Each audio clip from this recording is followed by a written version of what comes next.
Friday. Yes, today is Kirabo for independence of the Republic of Uganda. My name is Priscilla Nalwoga, and I'm so delighted to have you with us on board. Is Molen. Hey. Now Molen is in the cockpit. If some of you have been in the plane, you know that part where the pilot sits. So she's part of the cockpit team, and we want to also engage her to tell us how the feel is in the cockpit. Clearly her feel is slow dancing this morning. She's been slow dancing to Azawi's song. And I am good morning, slow Molen. dancing. It's Independence Day. Is it? Yeah. Okay. I feel independent. But not just me. Because you are okay. Yeah, this is the best place to actually feel independent. That's a good one. That's when you love Uganda. That's when you're like, wow, I am proud to be Ugandan. I'm proud to be independent. So yeah, it's a good feeling. It's a good feeling to start with slow dancing. Slow dancing. Wow, that's yeah, a good one. It feels right. The mood is right. It is just the start of the day, and I know the celebrations are going on. People are already starting to... In the mood. Yeah, because this is just... we've come so far, 59 years. That is so far, and it is worth I like how celebrating. millennials will say, we have come so far. And you know how far they have come? 92. 93, 95, and then they're there. Oh, we are celebrating 59 years, like we have come so far. Yeah. And if I ask you how far, I was born in We 93. inherit that. We inherit that. It's our heritage. We keep it on. So yes. The people who should say we have come so far, the likes of Ruben, the Kirabos, the Jagendas of this world, the taste of, the 21 of this world. Various transition. They were there for 1995 Constitution. I am telling you, ask me anything from 59 years ago. Anything. Okay. Who was the third president of Uganda? I said anything. Yeah, that is part of the independence of this country. Madam. Okay, we are talking And that's about... why millennials start to say the truth. No, me, I was born in 93. Don't ask me those things. Okay, we got independent. And then the first president we had, the state was led by the Kabaka of Uganda, of course, Edward Mutesa I. Then that transited to Milton Obote, Idi Amin. You want me to go on? Please. You see, they have to go through this I can't cut at this while they're pattern. scratching their head, like, I could still continue, but he asked up to the third, so... That's okay, that's all right. But it's, of course, it's always good to have a bit of our history, and that's what we have in this particular production at the monument, the Independence Monument here in Kampala, Uganda. That is the location. Clearly, it's just next to Sheraton Hotel. There's a Grand Imperial, there's a Standard Bank, which used to be UTL. Oh yeah, used to be. Okay, it's it is open. UTL. It is UTL. Then there's very also well. Bank of Uganda, and the East African Development Bank as well. And post office. Oh yeah, post office down. Letters, you know, these streets remind me of my days in Shimoni, because we would leave school like around 4, and then we would be like inspectors all over the streets of Kampala. Yeah. You would first go to, you're going to the old tax park, but then you go those ends, you go to Sheraton, then you first go back, then you go to What time did school close for this to? Of course, we'll leave school around 4. Hey, but then you like an move, hour's and then by the around. time you get to the park, there are no taxis. There's Chikonde for taxi. Which age are we talking about? Which I was in era P6. are we talking about? P6. P6, I think P6, P3, from P3, P4, around that time. Yeah. But we would be Kantankara's kids on these streets, I can tell you. We used to run these streets. You enjoyed the time. I'm telling you. But so, Molen, where were you in your primary? I was in Chirugu Primary School. Hooray! Yay! Is it still there? Yeah, my favorite teacher is from that school. It is still there. And my favorite teacher, Mrs. Twamubwine. I like her. Chamubwire. Twamubwine.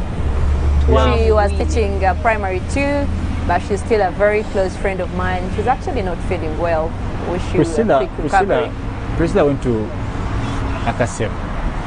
We used to cut somehow. We used to cut lines somehow. Unless, but we used to be in the car. We used to cut all the way to Naguru. Kampala parents. I know. Yeah, so this one time, my dad leaves us on Entebbe Road, parks the car, tells us to go out, and tells us to find our way to school with my brother. We got into the taxi dropped us in some area that had so many taxis. We didn't know it was the park. You had never been to the park? We had never been to the park. Oh. Yeah, so we get there and then we are stranded. We try to look at the pandas, exactly where we were dropped. Nothing relates to where we are going. And so, you know, one Samaritan saw that we were lost sheep and came and asked us, where are you going?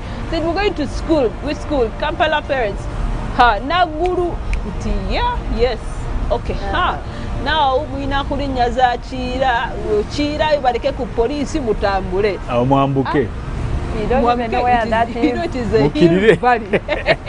Mukirire mwambuke. We go to school at 10:30 in short. Yeah. Yeah. So it was a very interesting experience. At least you got there. At last. But anyway, today being Eve of Independence, as Priscilla calls it, Chiromo, Independence Chiromo, we want to tell you probably about what we'll be having. We'll be also looking at our local stories, a recap, our international stories. But of course, we'll be having a discussion with Daniel Kaziwe, also aka Ragadi, to just give us a feel of how music has evolved. There was a time when people used to do Lingala here, and that was the thing. Like Lingala, Congolese dominated the industry. Actually, Grand Imperial. Actually, every yes, it Friday was known and for. Wednesday, they used to do Lingala. So, yeah. we want just to take us through all that, and of course, we'll also be having performances. And I know Priscilla, you're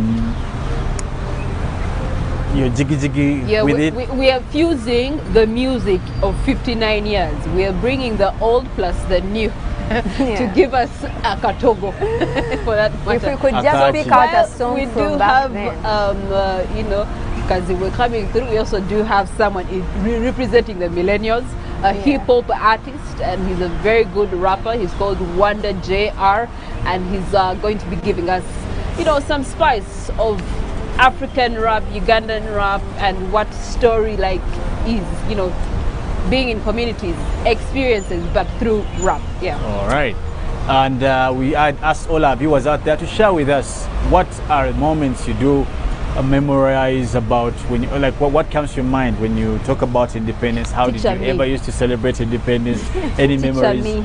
You see, these bank bitches, when they start putting up their hand, they want to bring trouble to class. We'll come back to the back benches, but before that, let's first look at the stories that have been making headlines since yesterday with Priscilla, at least for the local ones. Okay, looking at the stories that have been making headlines this particular week, we have the Vice President, retired Major Jessica Alupo, having commended efforts and innovation by the National Enterprise Corporation, saying they will go a long way towards the country's import substitution and export promotion strategy.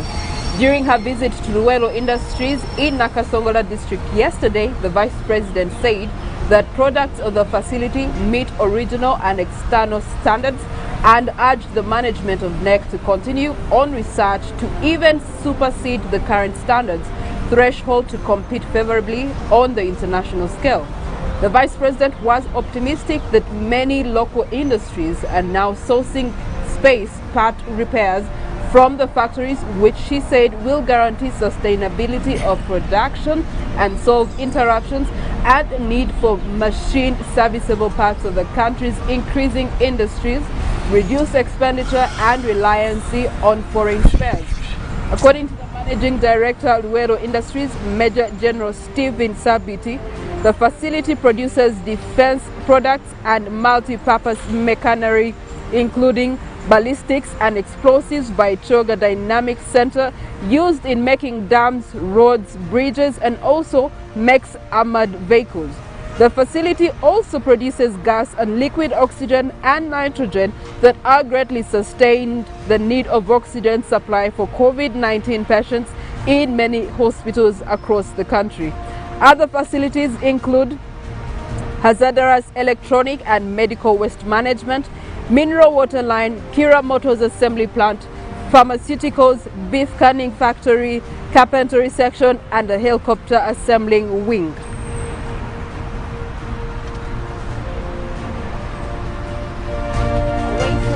We look at key policy makers and implementers from central and local government meeting in Mbale City to deliberate on issues affecting service delivery.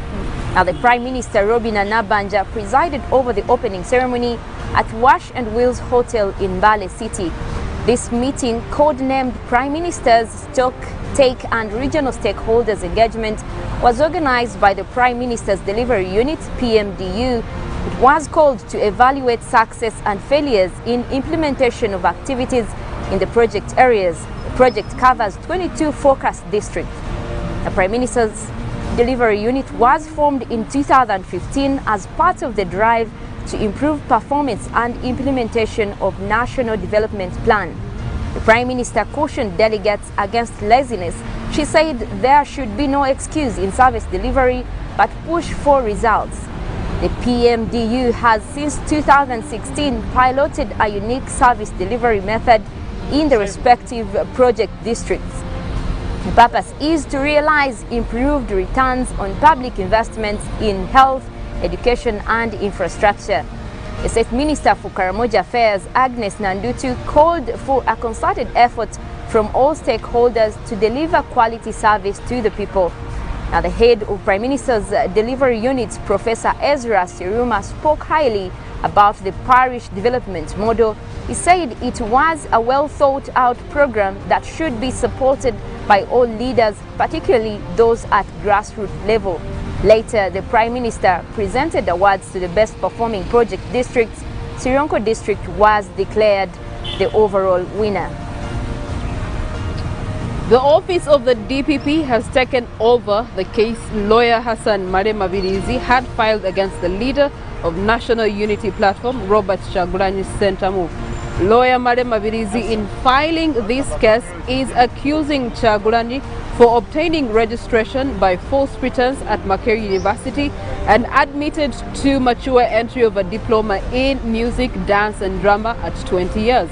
According to Mabirizi, this was not allowed in the policy and the rules governing maturity entry. Only Robert Chagulanyi Sentamu legal team, led by counsel George Musisi and Geoffrey Tuliamsima, appeared in court. According to Chagulanyi's lawyers, their client was not served with directives. The complainant, Mabirizi, in the matter asked court not to proceed with a hearing in the absence of respondent. Meanwhile, counsel from the Office of the Director of Public Prosecution, Hanifa Kasana, asked court to allow them to take over the matter since it was a criminal matter. The presiding magistrate, Alude Augustine, was pleased with the Director of Public Prosecution's prayer. More from the opposition front. Heads of opposition political parties and organizations in the country have signed a protocol to bring them together, dubbed People's Front for Transition, with the aim of awakening citizens to focus on liberalization agenda.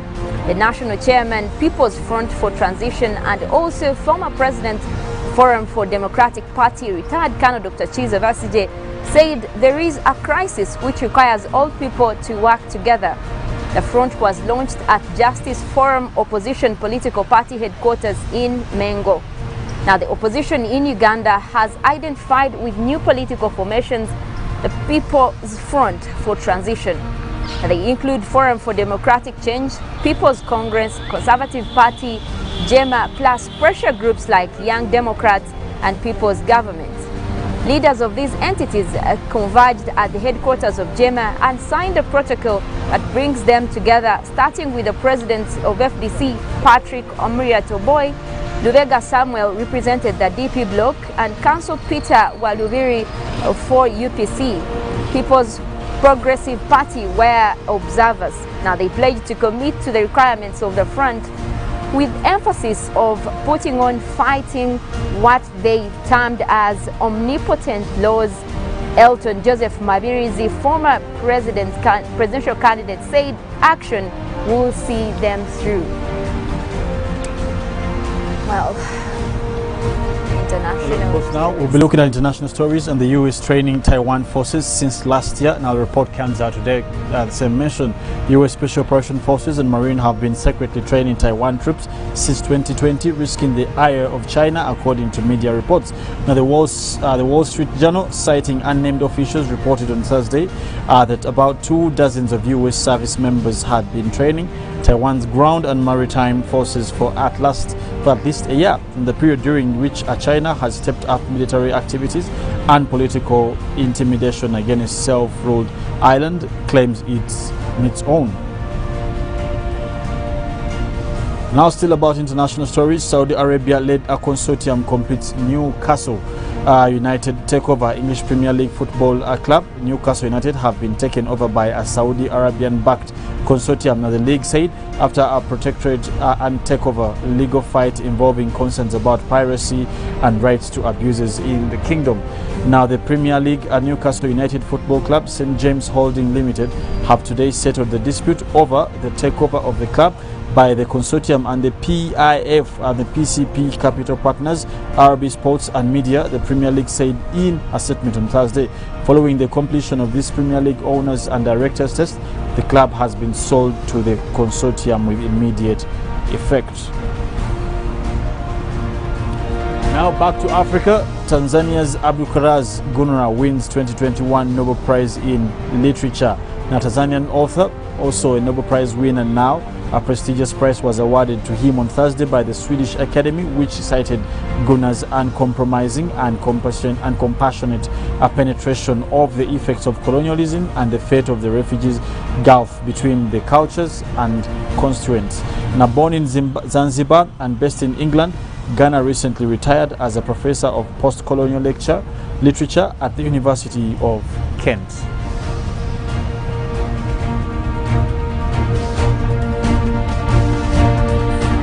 Change, we look at voices from global south muted by climate science. Climate change academics from some of the regions worst hit by warming are struggling to be published, according to new analysis. The study looks at 100 of the most highly cited climate research papers over the past 5 years. Now, fewer than 1% of the authors were based in Africa, while only 12 of the papers had a female lead researcher. The lack of diverse voices means key perspectives are being ignored, says the study's author. Researchers from the Carbon Brief website examined the background of around 1,300 authors involved in 100 most cited climate change research papers from 2016 to 2020. They found that some 90% of these scientists were affiliated with academic institutions from North America, Europe and Australia. Now, the African continent, home to around 16% of the world's population, has less than 1% of the authors, according to the analysis. Now, Africa or South America, of the 7 papers led by Asian authors, 5 were from China. If the vast majority of research around climate change is coming from a group of people with very similar backgrounds, for example, male scientists from the global north, then the body of knowledge that we're going to have around climate change is going to be skewed towards their interest, knowledge and scientific training, said Ayesha Tandon from Carbon Brief, who carried out the analysis, and says that the systematic bias is at play here.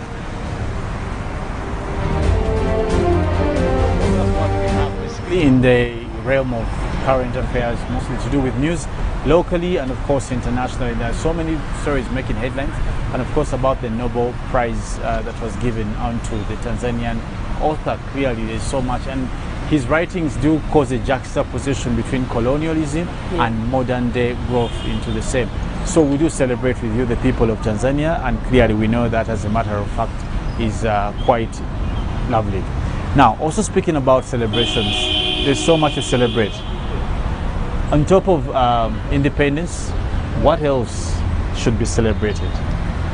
UBC should be celebrated. Oh. Yeah. Yes. UBC is also having its birthday. That's it. Yeah.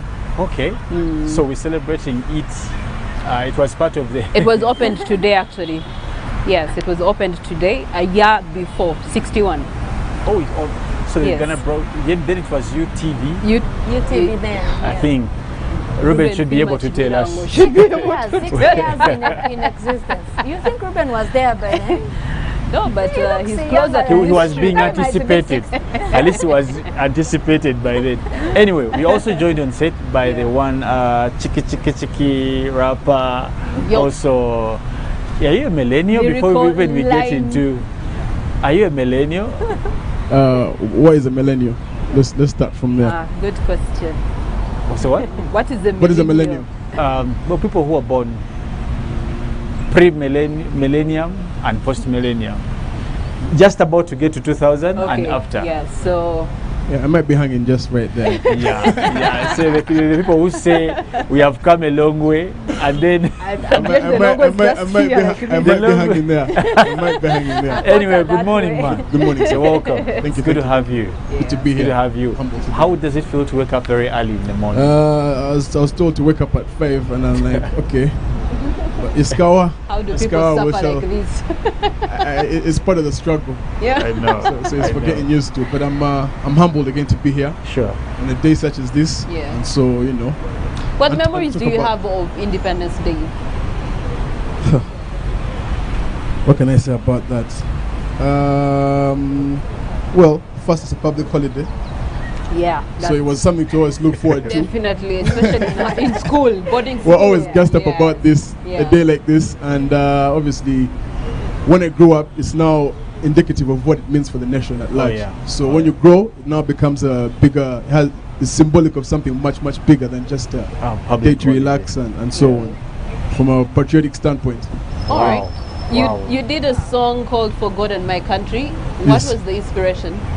Well, it was precisely this, like thanking God Yeah. for our country, basically. So it's at this very essence, God has enabled us to become the people that we have become today, and so it's something incredibly humbling that we have that is part of who we are, for God and my country. That's something that Wow. not many countries have Yeah. with them. So you know, Yeah. I'm a believer, and so you know, it was only right to do something with my brothers called for God and my country. Yeah. Yeah.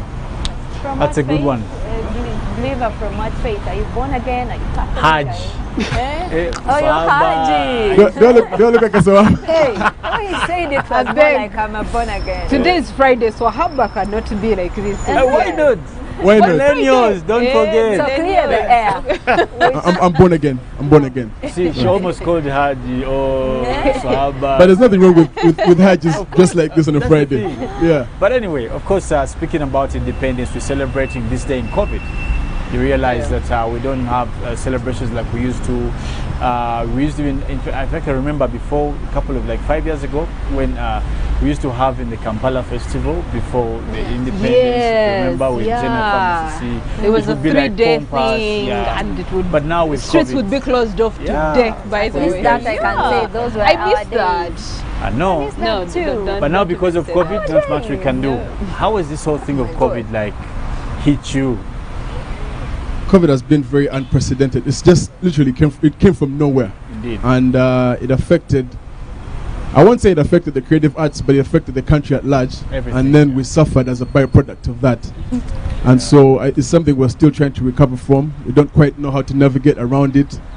But again, nothing. I like to say nobody can stop reggae, so the reggae can't be stopped. Oh, okay.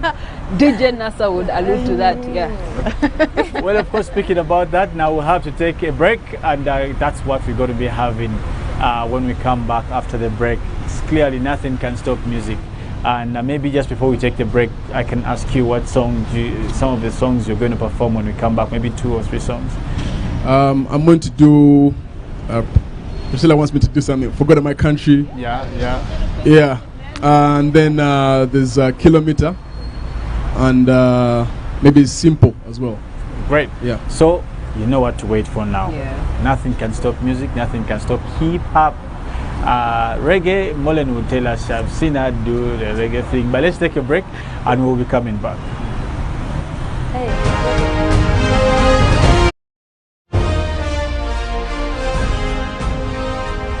Live from UBC Studios in Kampala.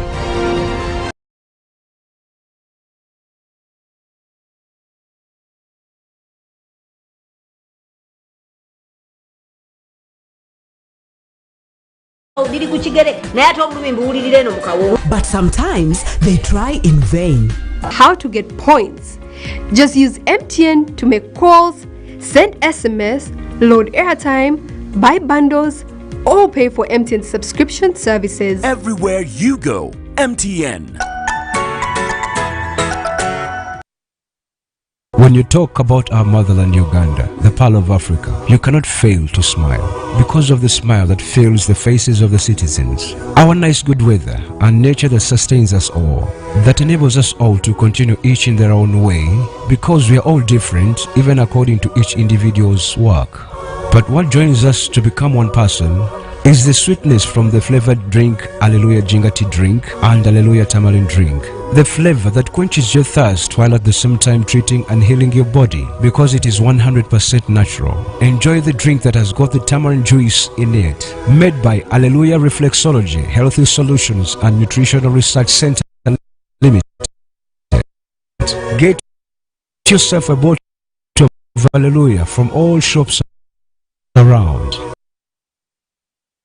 Getting GoTV was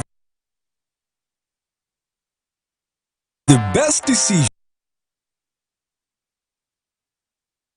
James has ever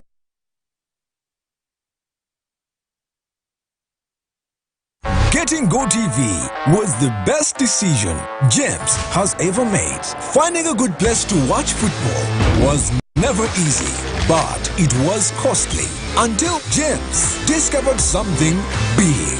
Now he can finally enjoy the benefits of homegrown advantage with a decoder and 1 month of GoTV value. For just 25,000 shillings, enjoy the world's biggest leagues and cap competitions. GoTV Uganda, love it. It's Freaky Friday from Airtel. Buy or gift, buy or give. Get freaky too! Dial star 149 star 10 hash to load a Freaky Friday bundle for you to enjoy the best offers on voice and data. To buy a bundle for friends and family, dial star 149 star 10 star 5 hash. Freaky Friday with Airtel. Buy or gift a bundle today. Dial star 149 star 10 hash to get started. Airtel, the smartphone network. Welcome to the home of our stars. Come on in. We have our movies, gossip, reality, conflict, tulinane comedy.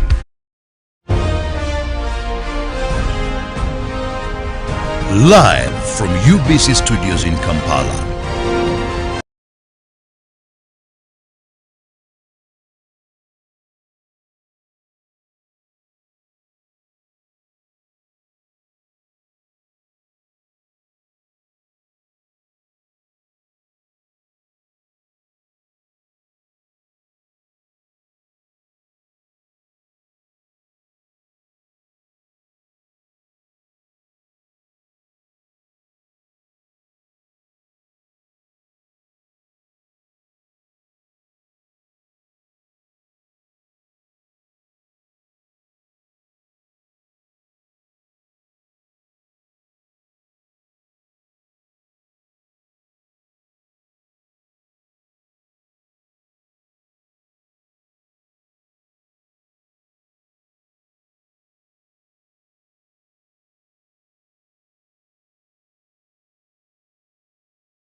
Live from UBC Studios in Kampala.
Live from UBC Studios in Kampala.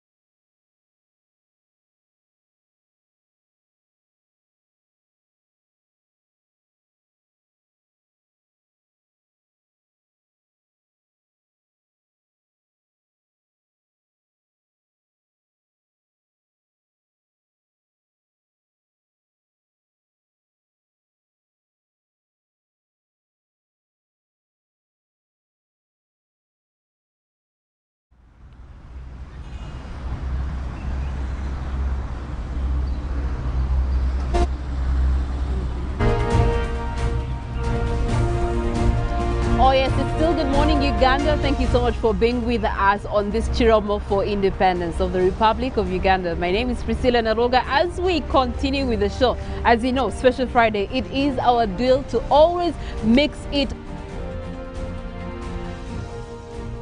Hip-hop artist, he's a rapper, a very good rapper, and he's a lyrical storyteller through his music. He is called Wonder JR. One of his songs resonates with why we are here this day at the independent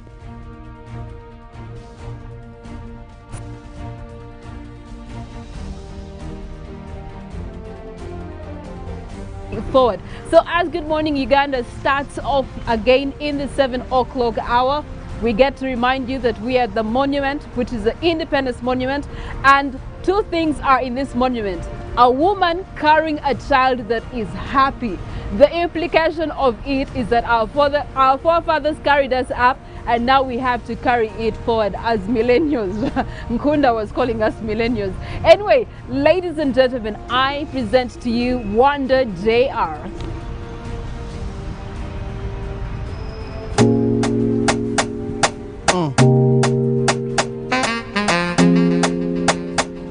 Right. Hey, Doug, turn me up a little bit. Yes, sir. Right. People always ask me how I kill his rhythms. I simply put in work and polish up my lens. They try to sabotage, fabricate the feeling. I tell them simmer down, keep them vibes away. Chidandali reggae raga, settle down. Batula one babies that you call at ya. I really do hip hop, I tell them level up. I'm too big for your boxes, you can keep the crown. Followers have been up, ya kukanika. Bagegel kukopa nebe balema. Baria omubi chip, okwembolisa. Muziki kwetukuba gubasanyusa. Vibing every day like it's Saturday. Bad energy, stay far away. Come against the enemy in Abba's name. I'm just a simple man, I came here to play. Right. Happy Independence, Uganda. Let's go.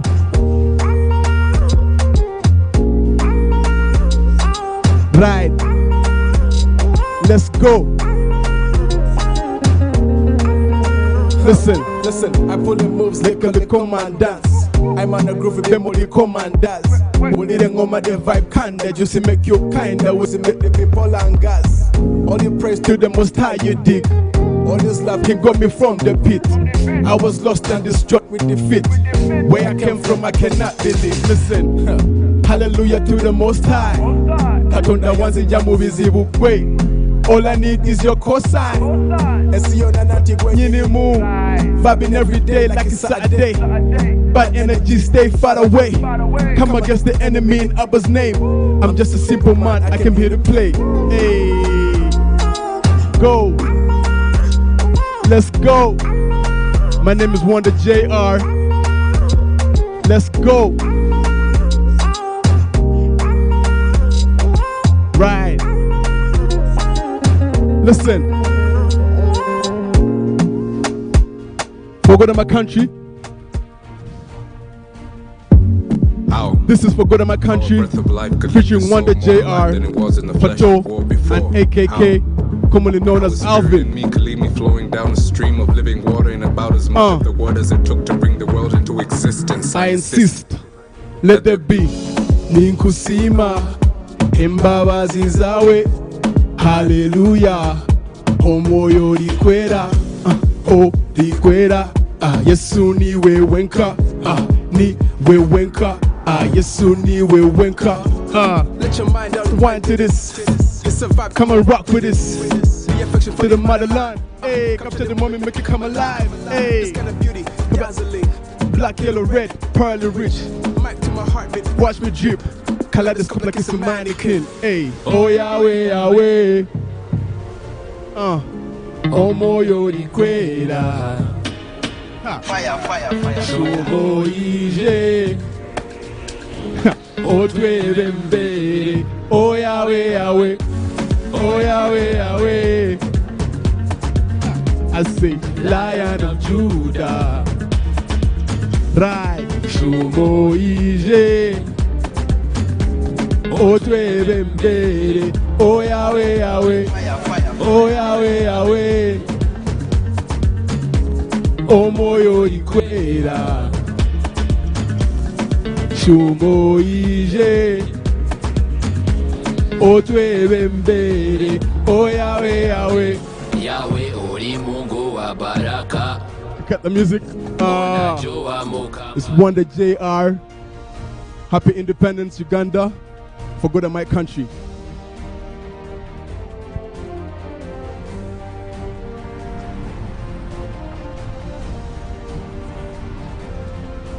Well, thank you so much, Wonder JR, for God and our country. That is definitely true. Patriotism must be in our bloodstream as Ugandans. And as we get to celebrate independence, let us celebrate us, our cultures, our tribes, our foods, our heritage, our resources that are so naturally plenty. That is what we get to celebrate. That even amidst COVID-19, when COVID-19 thinks it has taken away the party, no, the party is inside you, the party is inside me. That is where the party should start from. And when you feel the love for Uganda, when you feel the need for this country to be a better place for your generation and for the generation next, we will make better decisions that will push us forward to the next 59 years. Now, speaking of 59 years, it's been an interesting journey for this country. We've gone through phases of war, and now we are in a place where there's a lot of peace and there's real stability. And this stability has allowed the economy of our country to actually blossom. Just in the year 2020, you had URA priding in collecting more taxes than ever before. In the year that we were in lockdown from March, you can imagine how much potential we have. Now, speaking of potential, Wonder J, when did you start your music? When did you know you had the potential? Well, then you had the potential from a while back. Okay. Right before I left the country, but fortunately or unfortunately, I couldn't have pursued this career because of where I come from and so on and so forth. They would look at you as a musician, pursuing music as a career, like a chidade. They call them a chidade. Yeah. So, you know, when I left the country and, you know, flew abroad is when I started my career. So it's been about like 10 to 11 years since I pursued it aggressively. Yeah. And so, yeah, it's been quite an interesting journey. Learning the craft, honing my craft and, you know, sharpening my pen game and obviously using it as a tool to communicate. Yeah. It's a fraction of who I am as a communicator. And so it's one of the ways I communicate what I believe in sonically, among other avenues that are sort of, you know, coming to the surface as we grow. Okay. Yeah. So you do rap and you write? I write. How many songs have you written? Pretty much all my. I've not really had anyone write for me anything, and so I write. I make music. I'm sort of moving into acting. I'm moving into management, like sort of running into acting. Yeah, moving into acting. So that's something I have to do a lot of growing up. that's an avenue I intend to exploit. Obviously, I've been thinking about it for a while, but obviously it has to be the right situation. Yeah. And so, even handling an agency called Arts for Hearts, I think you've been seeing that around. Yes, I've been seeing it on yes, YouTube. Yes. So that's something I would intend to venture in that help creatives, dancers, people into fashion, painters and musicians and comedians, everyone that is into creativity. And so that's why I'm very gassed that you can invite me on a day such as this that sort of talks about how we can help replenish our country as we know it. So Okay. yeah, that's some of the avenues I intend to venture into.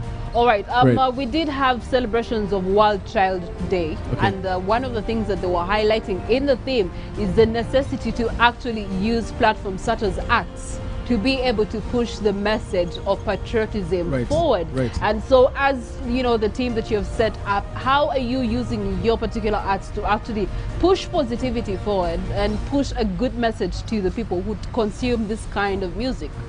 Well, we have collectively with many artists who have done it over the years, and the ones who intend to do it, and the ones who are doing it, we understand that. Me personally, I understand that art has the ability to shape culture, even more than logical philosophy. Now, someone can argue with me, but that's what Don't I worry, believe in. Felix is not here to That's what I argue with believe you. in, and so I believe that art is a powerful tool.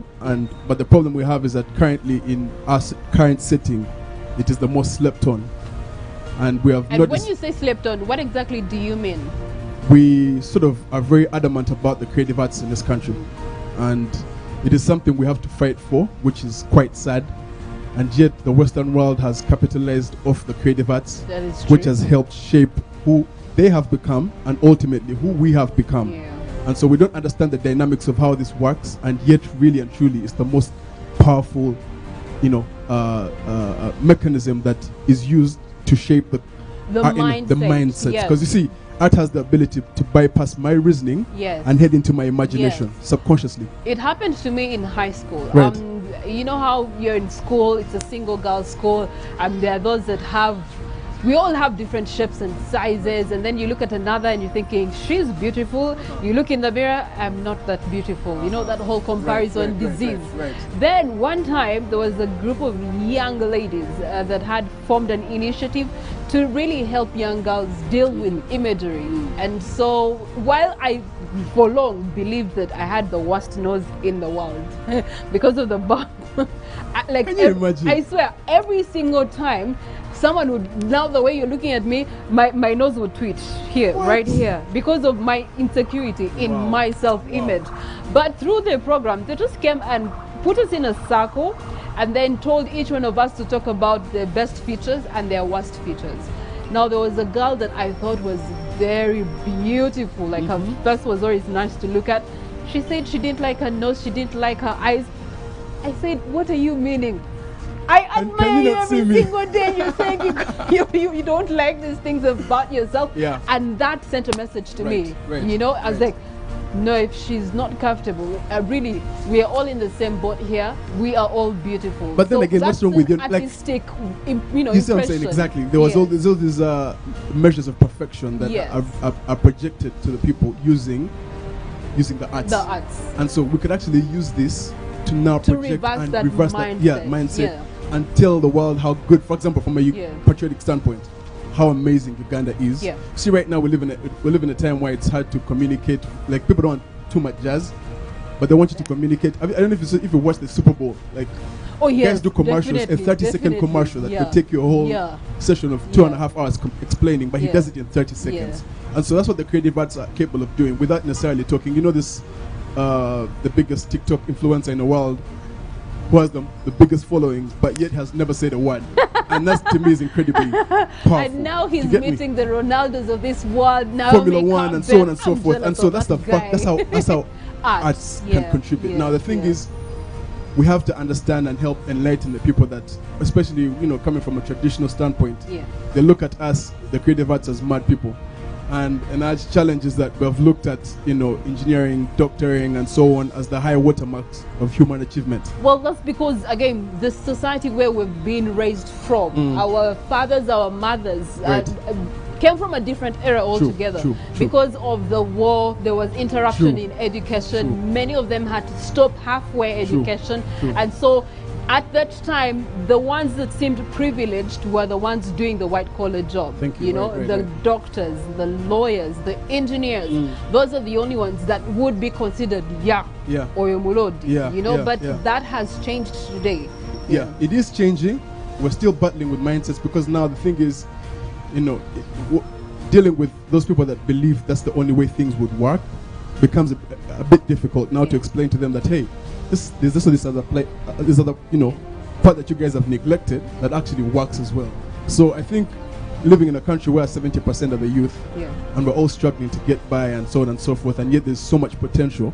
How about we create all these avenues that allow people to actually fully come alive? You see, I have this saying that I've heard someone say that, you know, don't ask what the world needs. You ask what makes you come alive, because that's what ultimately the world needs. Men and women who have come alive, not me becoming a cheap imitation. I feel like you need to say that statement to the camera. Someone I don't know, I think I should look this. It says, don't ask what the world needs. You ask what makes you come alive, because that's ultimately what the world needs. Men and women who have come alive, not becoming a cheap imitation or a cheap copy of an original. Now, I don't blame you for being a cheap copy. I don't blame. It's having to untether from those mindsets, from the way we grew up. They'll tell us, why can't you just go and do PCB because so and so's son is doing PCB, and I'm walking away from, I'm being educated away from my family of doctors. How do you do music? Thank you. And I'm being educated away from my creative capacity. And so we need to start to embrace this, and we cannot even tell how economically viable it will become for our establishment and our country at large. Do you get me? Actually, a very good example. The Mama Awards, when we were meant to be hosting them, this whole place went crazy. But for what? For what?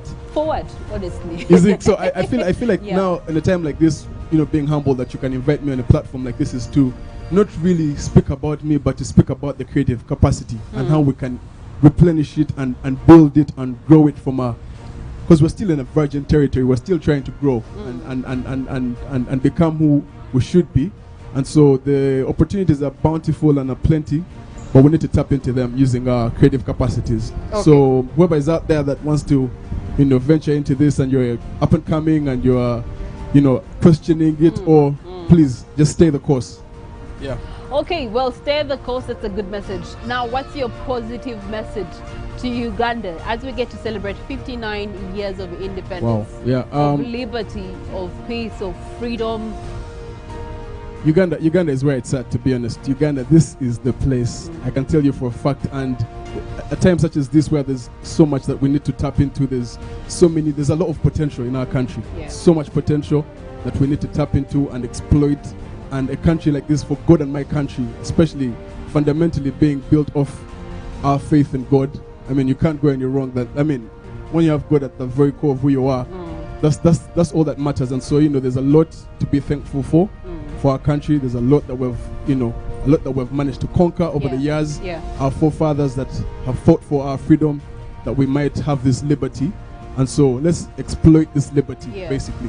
Let's exploit it. That's a good one. Exploit liberty. We do have the 23rd National Prayer Breakfast today, and it is happening today at 9:30 a.m. It is themed Responsibility Before God and Before Man. Pretty much what you've been saying. Responsibility before God and before man. As we have this prayer breakfast, of course, it's going to be hosted by His Excellency Yoweri Kaguta Museveni, and it's going to be showcased on all platforms. On UBC, we are going to be bringing it to you live. For now, we take a break.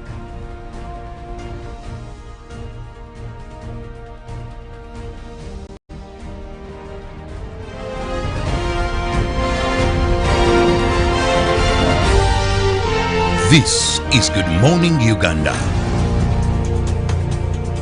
It's Freaky Friday from Airtel. Buy or gift. Buy or give. Get freaky too! Dial *149*10# to load a Freaky Friday bundle for you to enjoy the best offers on voice and data. To buy a bundle for friends and family, dial *149*10*5#. Freaky Friday with Airtel. Buy or gift a bundle today. Dial *149*10# to get started. Airtel, the smartphone network. When you talk about our motherland Uganda, the Pearl of Africa, you cannot fail to smile because of the smile that fills the faces of the citizens. Our nice good weather and nature that sustains us all, that enables us all to continue each in their own way, because we are all different even according to each individual's work. But what joins us to become one person is the sweetness from the flavored drink Alleluia Jingati drink and Alleluia Tamarind drink. The flavor that quenches your thirst while at the same time treating and healing your body because it is 100% natural. Enjoy the drink that has got the tamarind juice in it. Made by Alleluia Reflexology, Healthy Solutions and Nutritional Research Center Limited. Get yourself a bottle of Alleluia from all shops around. Getting GoTV was the best decision James has ever made. Finding a good place to watch football was never easy, but it was costly until James discovered something big. Now he can finally enjoy the benefits of homegrown advantage with a decoder and 1 month of GoTV value. For just 25,000 shillings, enjoy the world's biggest leagues and cap competitions. GoTV Uganda, love it. Welcome to the home of our stars. Come on in. We have our movies, gossip, reality, conflict, tulinane comedy. Baserebu baffe bonna live right here. Because no matter where you go, this is the home of our stars. This year, as Power Magic Mix 3, we are delighted to invite you to see, experience and celebrate with us. Power Magic, the home of our stars. Multi-Choice Uganda is regulated by the Uganda Communications Commission.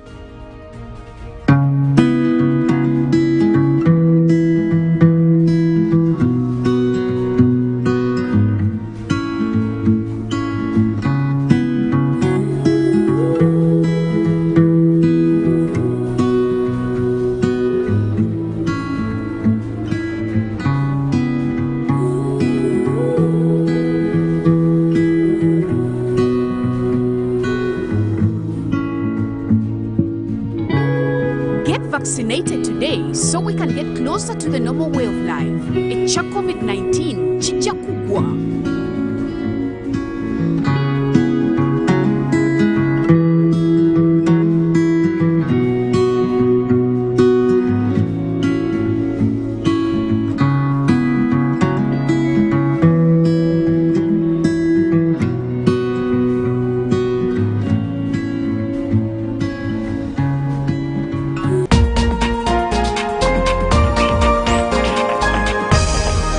Every marriage has 100% chances of succeeding. You know why? Because God created marriage, and God never creates failure, and God never designs anything to fail.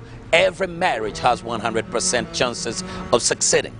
Is your marriage struggling and you're wondering whether it will ever succeed, whether you will ever make it, whether it's even worth holding on to? You got to tune into Unlocking Marital Bliss, because right here we provide the keys to unlock the bliss in your marriage, and you will be able to succeed. We've had testimonies, and lives are changing day by day. Marriage must be a discipline.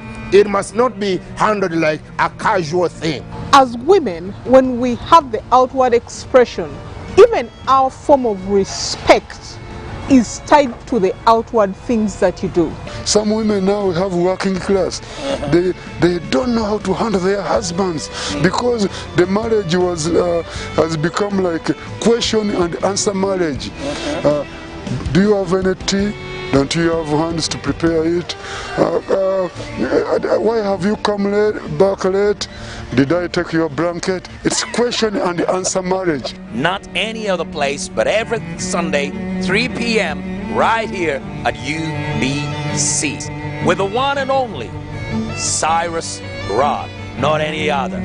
Unlocking Marital Bliss.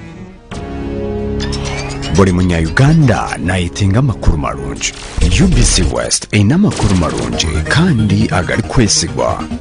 Leero za program zaayo ziri omulunya kitara hamwe n'orufumbira.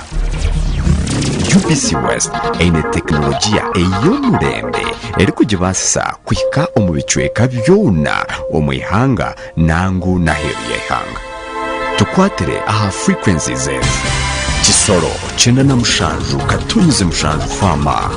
Kabari 93.7 Fama. Hoima 99.1 Fama. Kampala igana 5 katonyeze mushanju fama. Mbarara china na mushanju katonyeze 4 fama. Footpoto china na 8 katonyeze 8 fama. Masindi igana 5 fama. Kurikiriza UBC West ohurire mbaganiza. UBC West empika huna.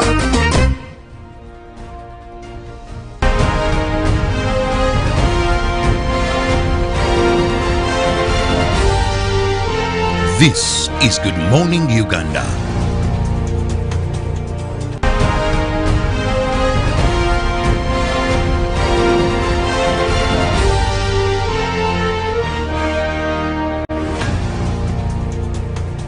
Well, good morning once again, and we're still here on Good Morning Uganda. Now, today being the eve of Independence. So, we're here at the Independence Monument. I understand this piece has been here since 1962.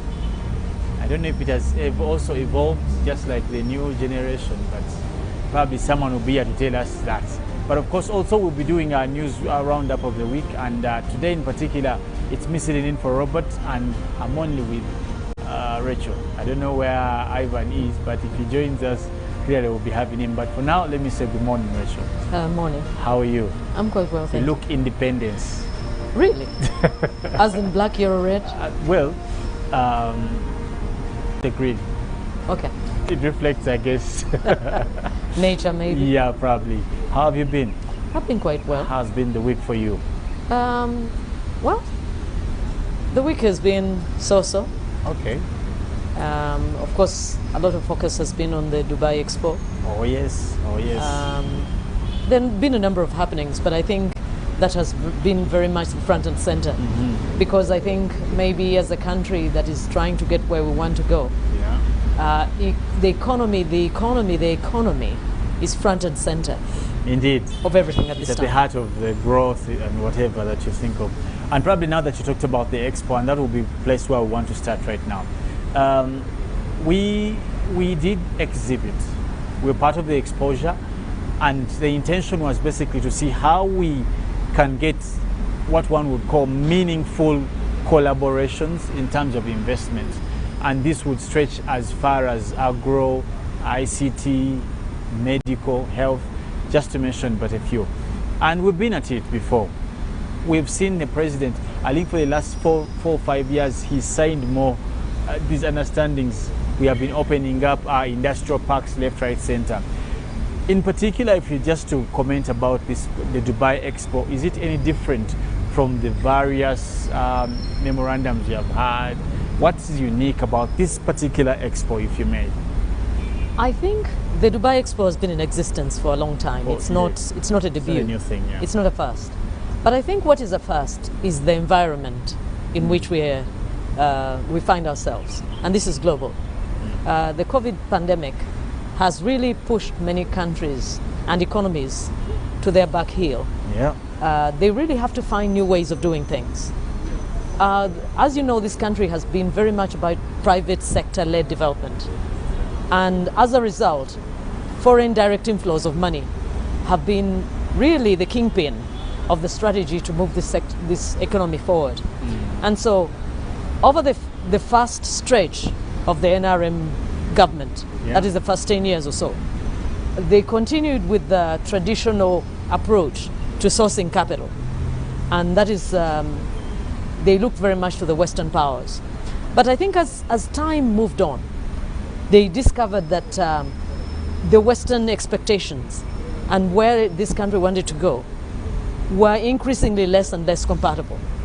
So along the way, they decided to co-opt the Indians. Yes. Then further down the stretch, they decided to co-opt the Chinese. The Chinese. Lately, there is a push to co-opt the Arabs. The Arabs, yeah. And I think this is a result of the fact that these investors, as I've named them, have not necessarily fulfilled our expectations. The Western investors began to really look very, very closely at the political part. Yes. And they began to dictate where and how we can do our own governance. And I think that became uncomfortable. And so the government began to really find a way to become less reliant on the Western powers. the Indians and the Chinese, unfortunately, have not excelled at providing us with substantive investments that can cause relevant change. Can really transform us as an economy. The Chinese, I think, have been the most notorious of late. They have focused on little petty business even. Cups and plastic sandals and handkerchiefs and other such things. Toothpicks. That is not what will move Uganda forward. But I think the Arabs have provided more promise of late. They are looking at agribusiness. They are looking at tourism. Yes. They are looking at really pushing Uganda where it matters the most, in terms of where we have a comparative advantage. Because if you're talking about agro-processing, if you're talking about tourism, we already have a natural advantage there. And there is a decent amount of skills available. So, Dubai Expo is providing an engagement to investors who provide the promise that is yet unfulfilled. So I think that is how it is different. So basically you're saying it's one of the best or the most relevant opportunities in modern day time for us to have partnership with the Arab, what we want to call probably the Arabs and at large, because when His Excellency was actually delivering his speech, he talked about how well positioned, even in terms of area. For example, when you look at workforce, we have been able to get employment alone in the Middle East alone of over 100,000 people in just a small space of just 5 years, and it is still growing. Bringing in many billions a year. So much. So probably what you're saying is true, and that gives us more need to have confidence in these guys than these other partners. But speaking, you did touch the aspect of politics. Don't you think for any form of investment, political style is key? And the people who seek to invest will have to mind or even be able to influence? It is true, and that is why, like we said, as the years passed, there was less and less compatibility with the Western powers, because their mode of democracy is entrenched. It's hundreds of years old. So drafting that democracy onto other cultures has been problematic. It has been problematic in Asia, it has been problematic in Africa, it is problematic wherever the cultures are substantially different. So, really and truly, when you're talking about the Indians or when you're talking about the Chinese, whereas they have their own modes of governance, especially the Chinese, they are not that different in the execution of their governance model than African nations, for example. Because when you're talking about the communist state that is China, they don't even have elections. So, for them, the African political interpretation of democracy is not that alien, because many things are decreed in China, many things are forced in China, many things are introduced in interesting ways. That is where Africa is also at this time. So the Arabs are not that different either. For them, in fact, monarchy is still very much at the helm when it comes to public affairs. Many of them have total power, executive power. Ultimate for that matter. Yes. So the Arabs will not be hard to integrate into our development model. Because they are further back in terms of Western democracy than we are. Now, speaking of having spoken about this Dubai Expo, there's something also more important, as I did give the introduction. We in Independence Week, we're making 59 years of being able to be, people say, or people who authors say that in charge of our politics. But if you read deeper into the same, you would notice that we celebrate in 59 years, but maybe only celebrating about 30 years or 45 years of actual independence, because even the aftermath of the independence, you saw what happened, how prime minister, president was being positioned, switch, and all these things. But away from all that, today, 59 years, how far we've come, we still bless God for that. But what are those highlights as we celebrate 59 years that you can't miss to mention, in terms of politics, in terms of socio-economic, in terms of religion, in terms of anything that probably has shaped the 59 years? You know what's interesting? the British were at the helm of the affairs of this country for 68 years. 68, yes. 10 years from now, we'll have been at the helm of our own affairs as long as the British were here. They've caught up with it. So at that time, we'll have no more excuses left. I think one of the things that is a challenge, that remains a challenge, is that we have not learned very much from our past. We have not sought to see where the gaps are and to find a way to fill them. To fill the gaps. If you look at how the British did their thing, they were not perfect by any means. I'm not even saying they should be here until now. But their systems are still very robust. The education system sits on a British foundation. The judiciary years ago, sits on a British system. And so does the parliament. The parliament sits firmly on a British system. So it is a shame that we do not have any systems to speak of that are as tenable as was the British way of doing things. If you see, for example, the first people who took us down this road, I think was Dr. Milton Obote. Thereafter we had Field Marshal Amin. Along the way we had Mr. Semo Gerere, Mr. Binais, I'm sorry. And then Yusuf Lule. There was Lutua somewhere along the way. But from those individuals or from those governments, what do you know that was carried forward that we really have embraced and say, okay, from the first government, this has continued seamlessly in appreciation of the fact that it was a good and proper way of doing things. How we have not carried on anything. Not really. We have specialized in unraveling everybody's journey that was before us. God forbid that someone would seek to unravel everything that NRM has done going forward. What we are saying is that I think every Independence Day should be a time to revisit where we have missed it. Oh yeah. And I think one of the things that I'm thankful for is that COVID has forced us to downsize the scandalous expenditure. Unnecessary. That was part and parcel of such commemorations. Why do you need to spend so much money when the healthcare system is the way it is? When the economy is the way it is? It is an irony. So COVID, I think, has provided us an opportunity in downsizing these commemorations to provide a way of us reinvesting in making sure that this system goes forward seamlessly. I think that is really our problem as a society. All right.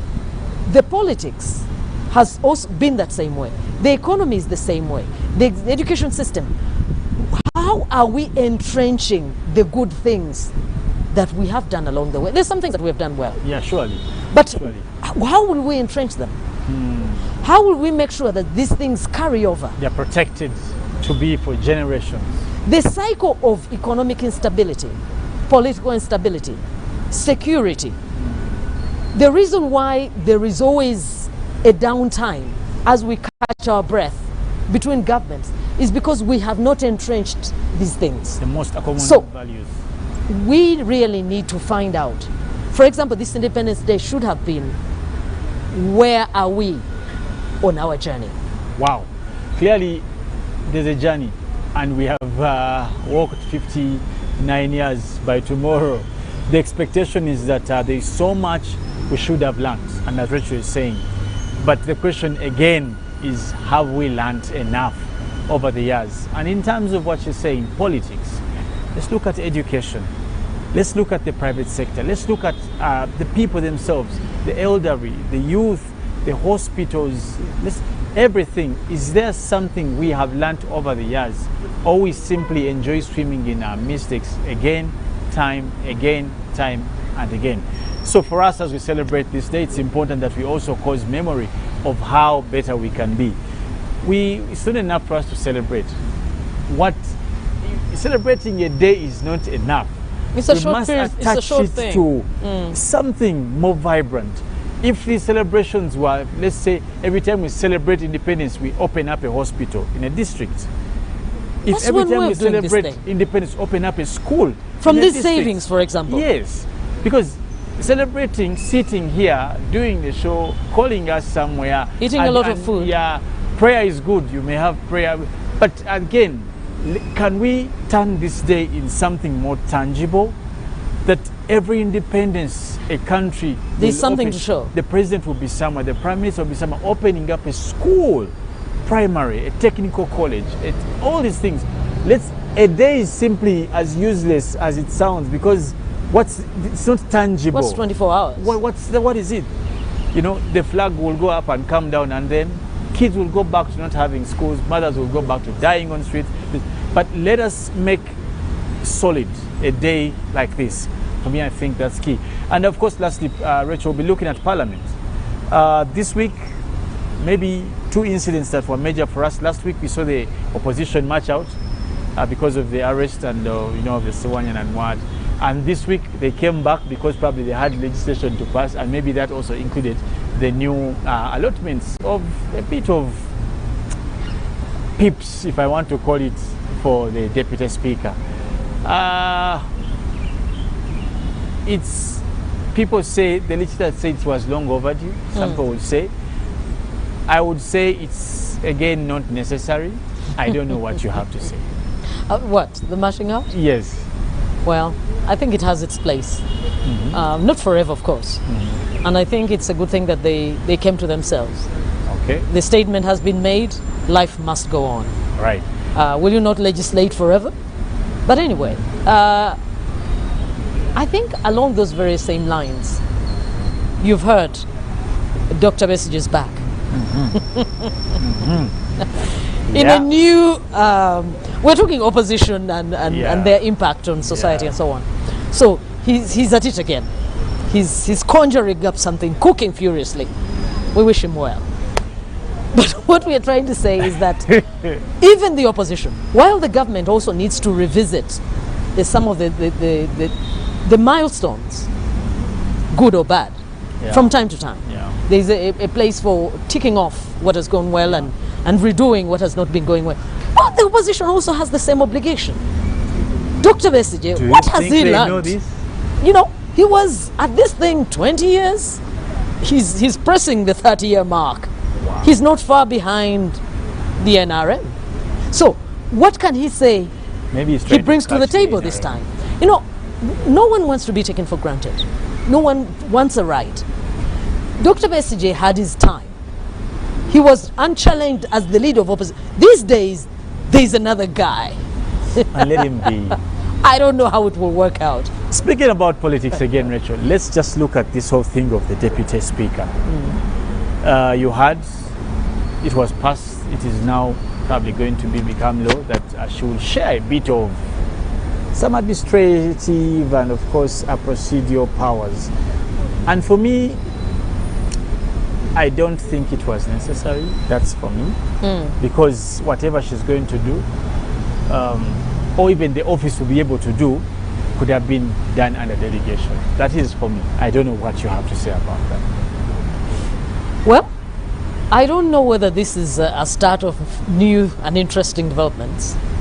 There are many who've been concerned for a long time that the VP's office does not have any executive power. Yes. I'm not saying it should be the same as the presidency.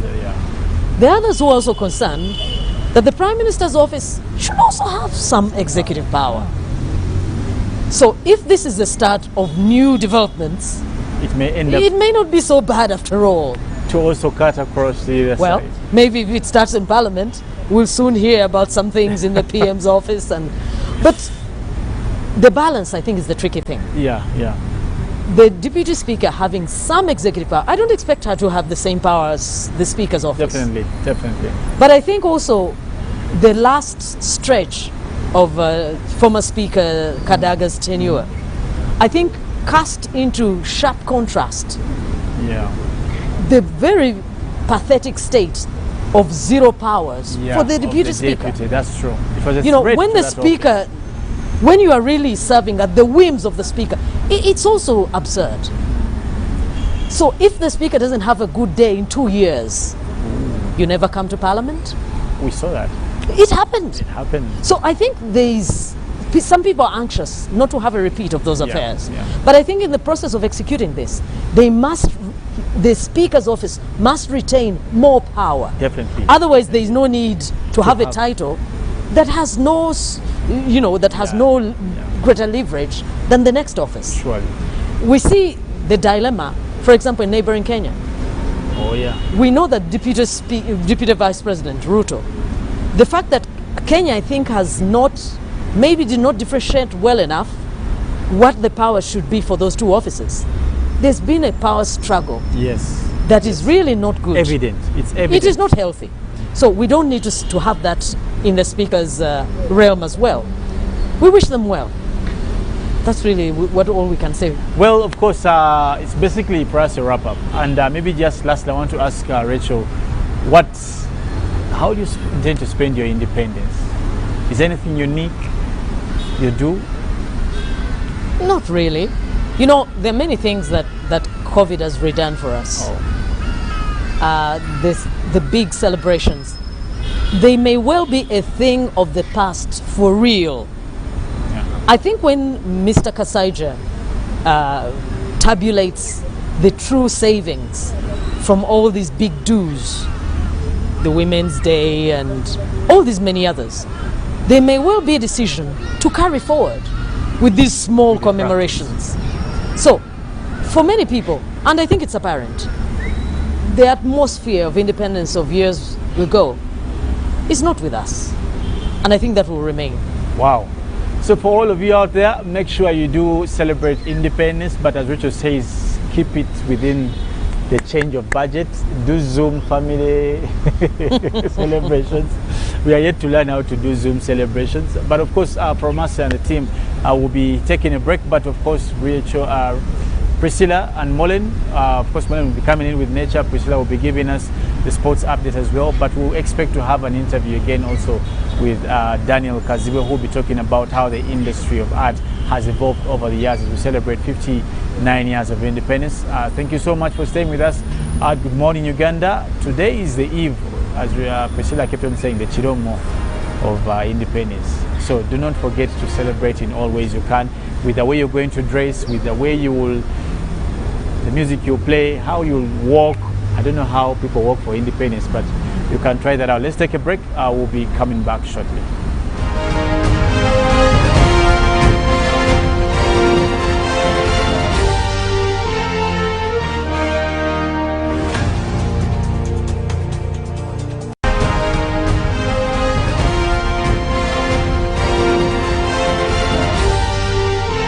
This is Good Morning Uganda. Getting GoTV was the best decision James has ever made. Finding a good place to watch football was never easy, but it was costly. Until James discovered something big.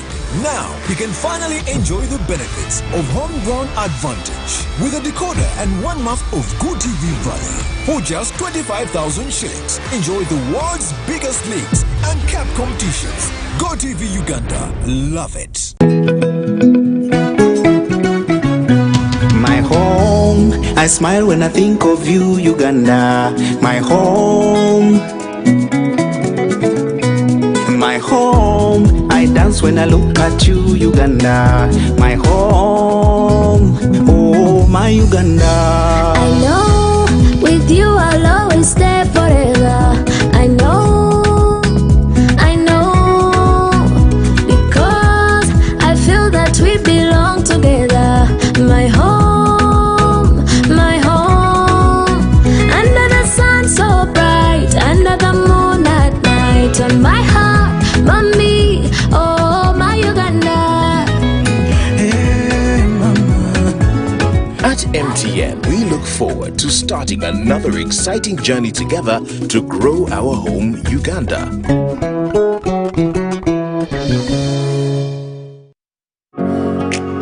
It's no secret that ICT makes learning easy. The strides made in our field couldn't be possible without it.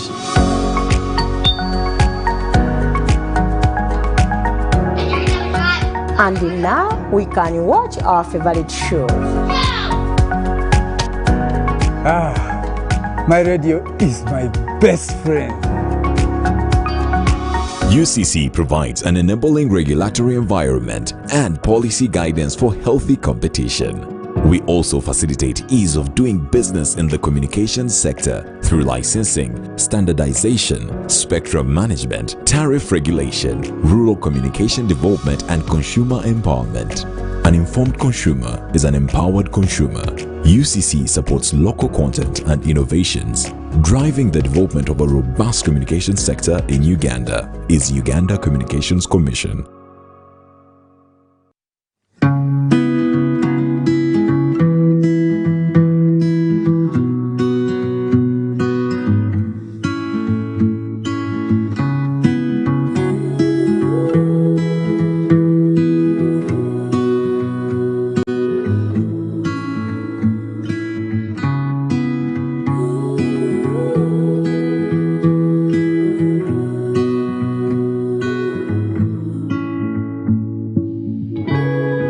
Vaccinated today so we can get closer to the normal way of life. Echa COVID-19 chijja kugwa.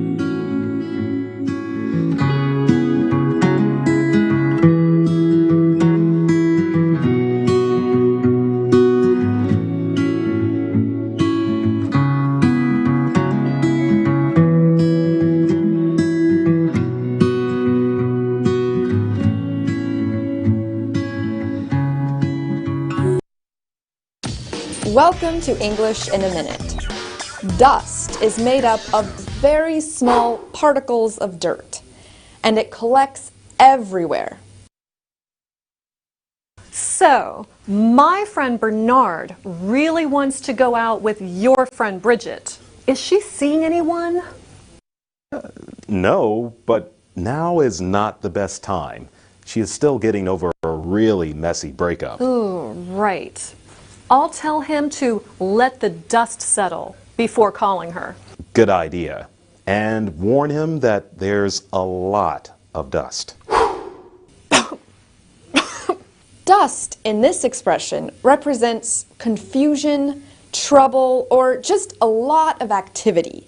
So if you let the dust settle, you wait until things have calmed down or returned to normal. And that's English in a Minute.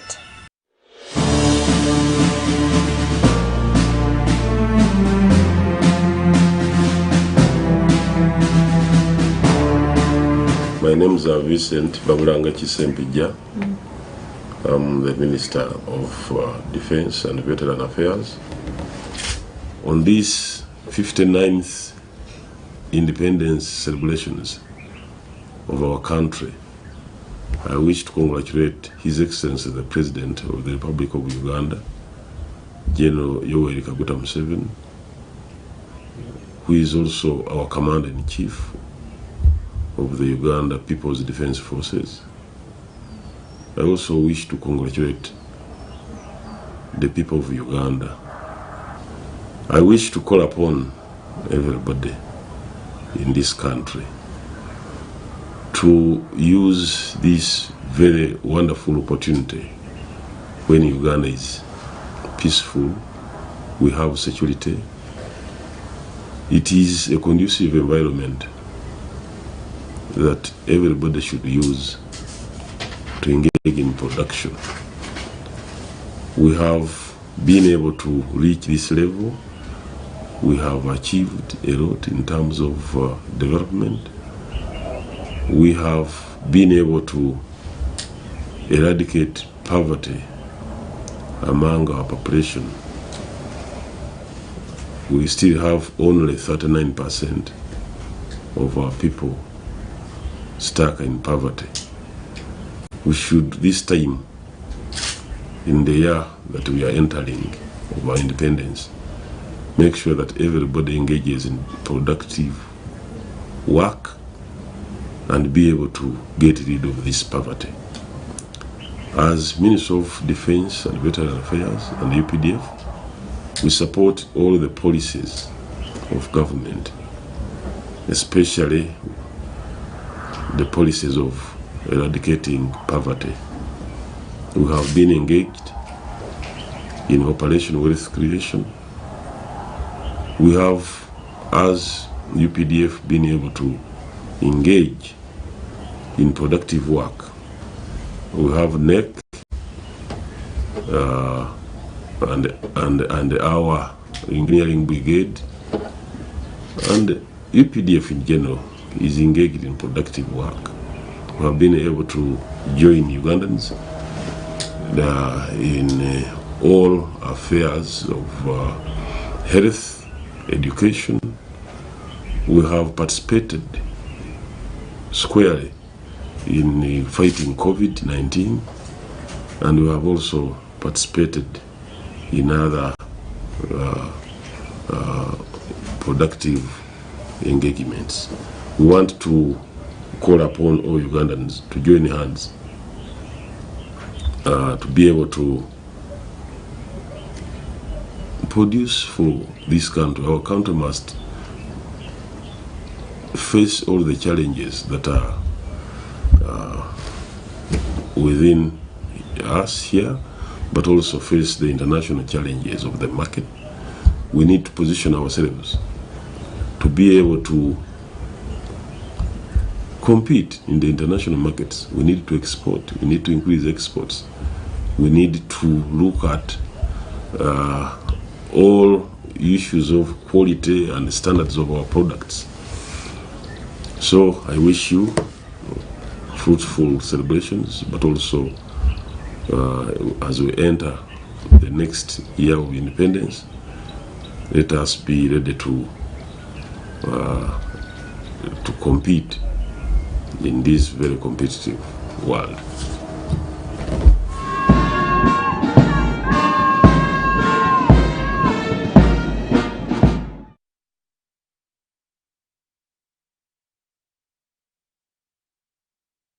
Patriotism is a feeling of love, devotion, and the willingness to sacrifice for one's country. I say no to corruption because I put my country first. I choose peace over violence because I put my country first. I love Uganda. I serve Uganda. I sacrifice for Uganda. I'm loyal to Uganda. I love myself. Be patriotic. Uganda first. This message is brought to you by the National Secretariat for Patriotism Co-Uganda, Office of the President.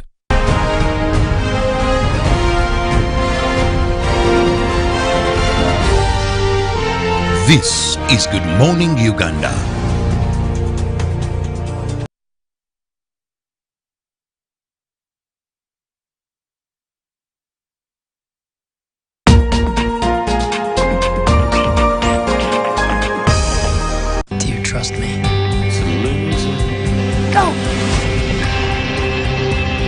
Gate. I want my Yeti back. Where's my show? Where is she? Oh, God! Mine. You monster. Run away and never return.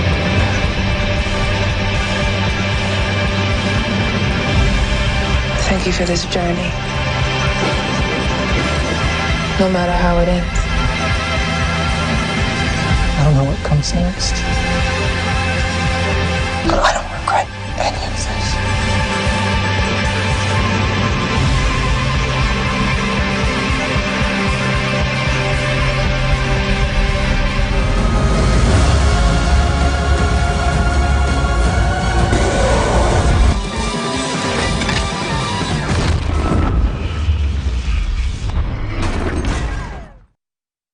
It's Freaky Friday from Airtel. Buy or gift. Buy or give. Get freaky too! Dial *149*10# to load a Freaky Friday bundle for you to enjoy the best offers on voice and data. To buy a bundle for friends and family, dial *149*10*5#. Freaky Friday with Airtel. Buy or gift a bundle today. Dial *149*10# to get started. Airtel, the smartphone network. Welcome to the home of our stars. Come on in. We have our movies, gossip, reality, conflict, tulina ne comedy. Basirebu baffe bonna live right here. Because no matter where you go, this is the home of our stars. This year, as Power Magic Mix 3, we are delighted to invite you to see, experience and celebrate with us. Power Magic, the home of our stars. Multi-Choice Uganda is regulated by the Uganda Communications Commission.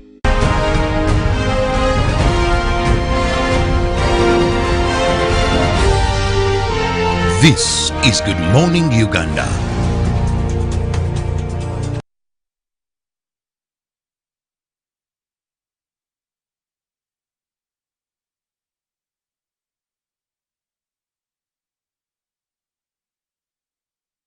Bagina abuzo oli omwami ali mu Polnek. Good morning to you once again. Thank you so much for being with us here on Good Morning Uganda. As we continue with Special Friday, we are doing the Kirabo for Independence, which is tomorrow, 9th October 2021. At the Independence Monument, beautifully gracing us and reminding us of where we come from. But more so, the baby who's up there reminding us of where we potentially are going. The future is bright for this country, and especially for music. We are joined by Felix Nkunda and a guest that I'm not worthy of introducing. So I will give the honors to Felix Nkunda to introduce to us our guest today. I am honored. I am humbled to introduce to you. For lack of so many words, I call him Jajaraga. Jajaraga, and I know he's befitting of that name. I can tell you as a matter of fact that I have grown up to the music of Jajaragadi. Yes. And for me, that's special. We have mimed these songs, we have danced these songs, they have shaped Christmases, Easters, Mikolo for us. So it is an honor to have him on set with us today to discuss how the arts industry has evolved over the years. As I said earlier, there was a time in this country where you would like turn the knob from one station to another and you'd hear Lingala. After Lingala, you'd hear, yes, then you'll listen to music from Tanzania. Then you'll go to Europe and then you'll somewhere press in a Danny Mugula one song, then you listen to that song. Then basically, but up till today, you can play music for 1 year without changing, and that's only Ugandan. 1 year, 300 and how many days? Just Ugandan. So there's reason to celebrate 59 years today, celebrating the arts industry in terms of contribution. You go to your TVs, and I know Mr. Ragadi Daniel Kazi will be able to allude to this in terms of performing arts, in terms of creation, in terms of plays, stage, films, and all that. Nevertheless, why would I speak for the man himself? Mr. Daniel Kaziwe, aka Ragadi, mostly known as Ragadi. Allow us to call you Ragadi for the show. The original. Jajaraga. Yes. You're welcome. Oh, thank you so much. Good morning. I'm glad to be here today. Yeah. And I'm glad to be on this Super TV. Yeah. For viewers who are watching us today, I greet you all in the name of God. I thank you for keeping yourself still this day when we're going to celebrate 59 years of independence. As the art industry, as the musicians, the creatives, the performers, for us, this is a very, very big landmark because where we've come from is difficult. In the 60s, Ugandan music scene was covered by the Congolese, Lingala, Sukus, TPKO Jazz Band, Loketo, Lus Mabele, yeah, Pepe Kale, Kanda Bongo Man. Yeah. Now, from all that time, is there were Ugandan musicians like Philip Bongo Retire, Afrigo Band, but the problem was people had that era to think about, Congolese are the best. But compared to date, well, I thank all Ugandans for appreciating the creativeness of the artists in Uganda and also making us independent.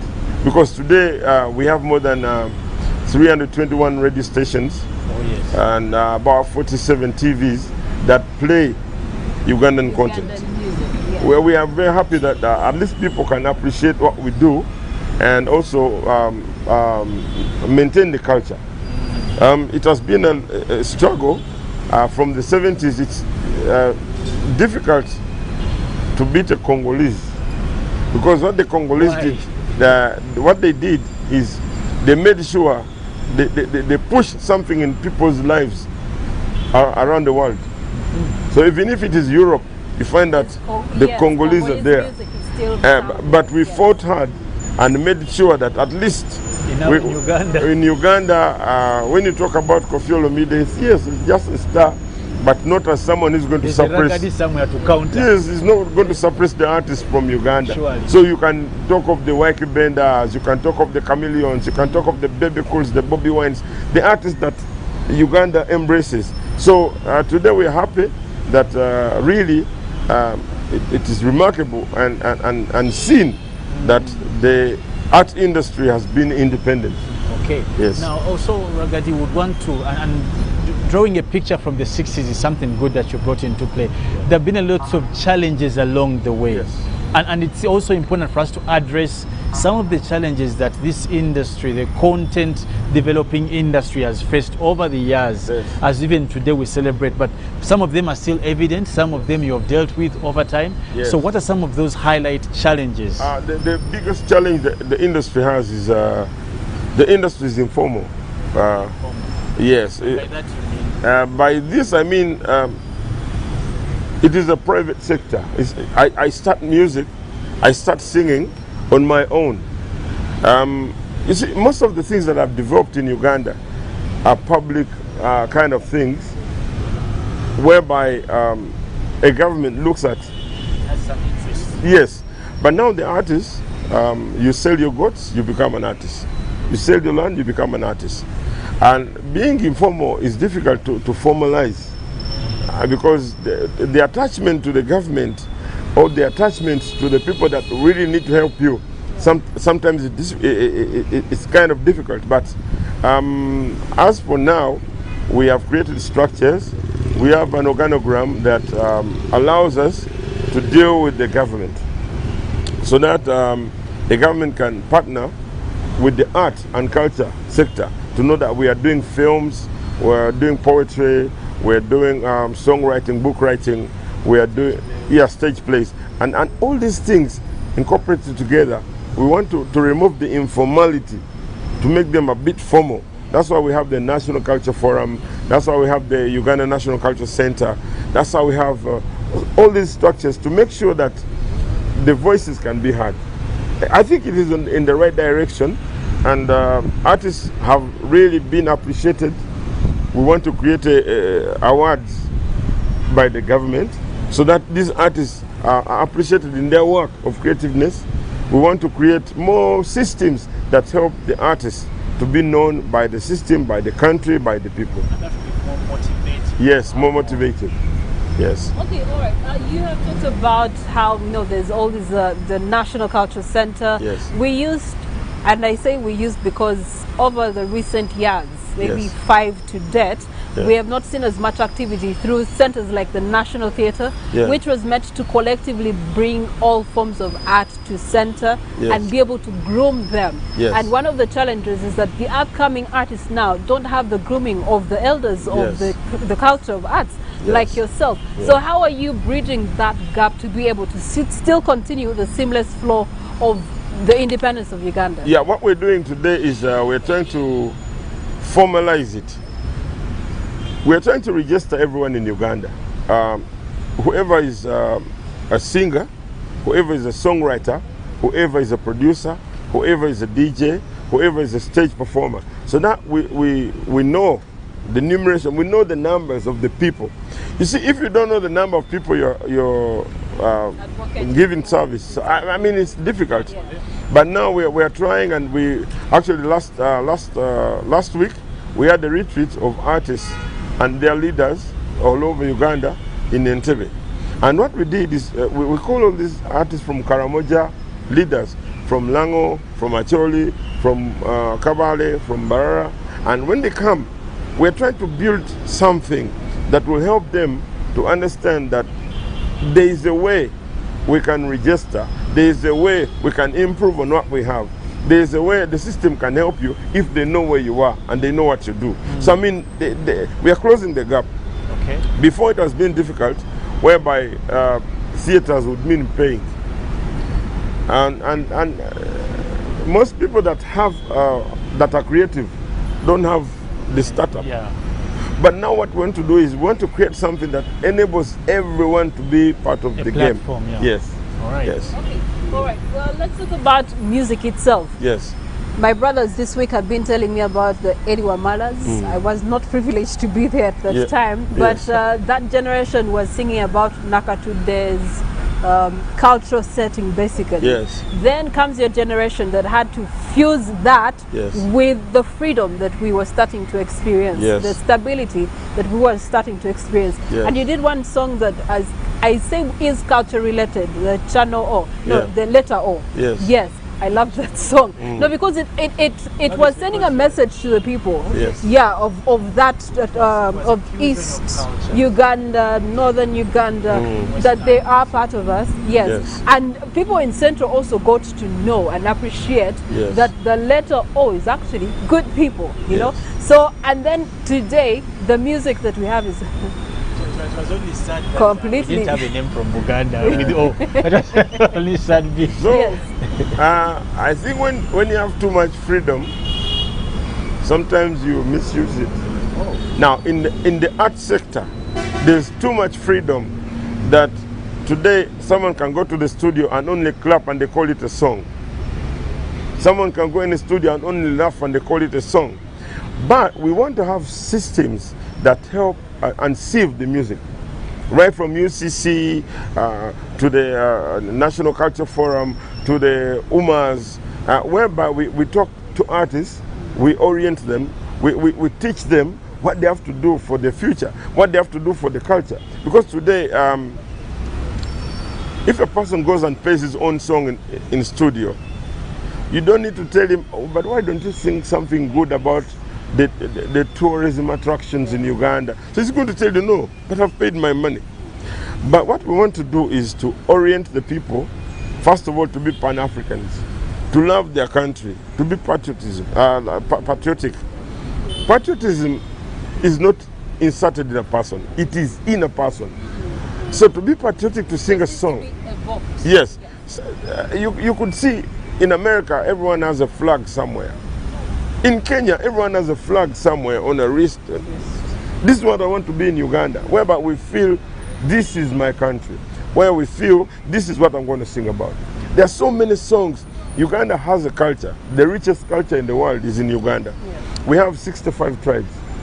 Now those 65 tribes have different meals, they have different songs, they have different beats, different ways of communication.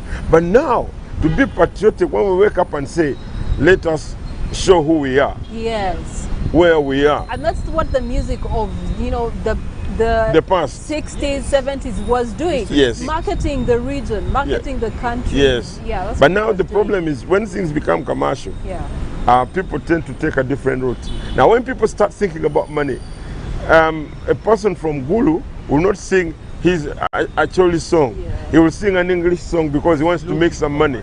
But now there are some people that are like stuck to what they do. I appreciate Afrigo Band. They have been in this business for over 50 years now. And you could ask yourself, how many times do they release new songs?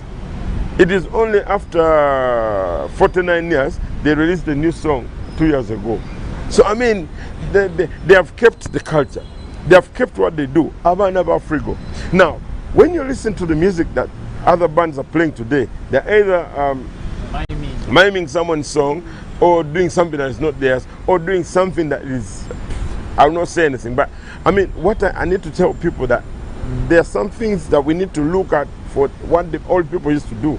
The early Wamalas.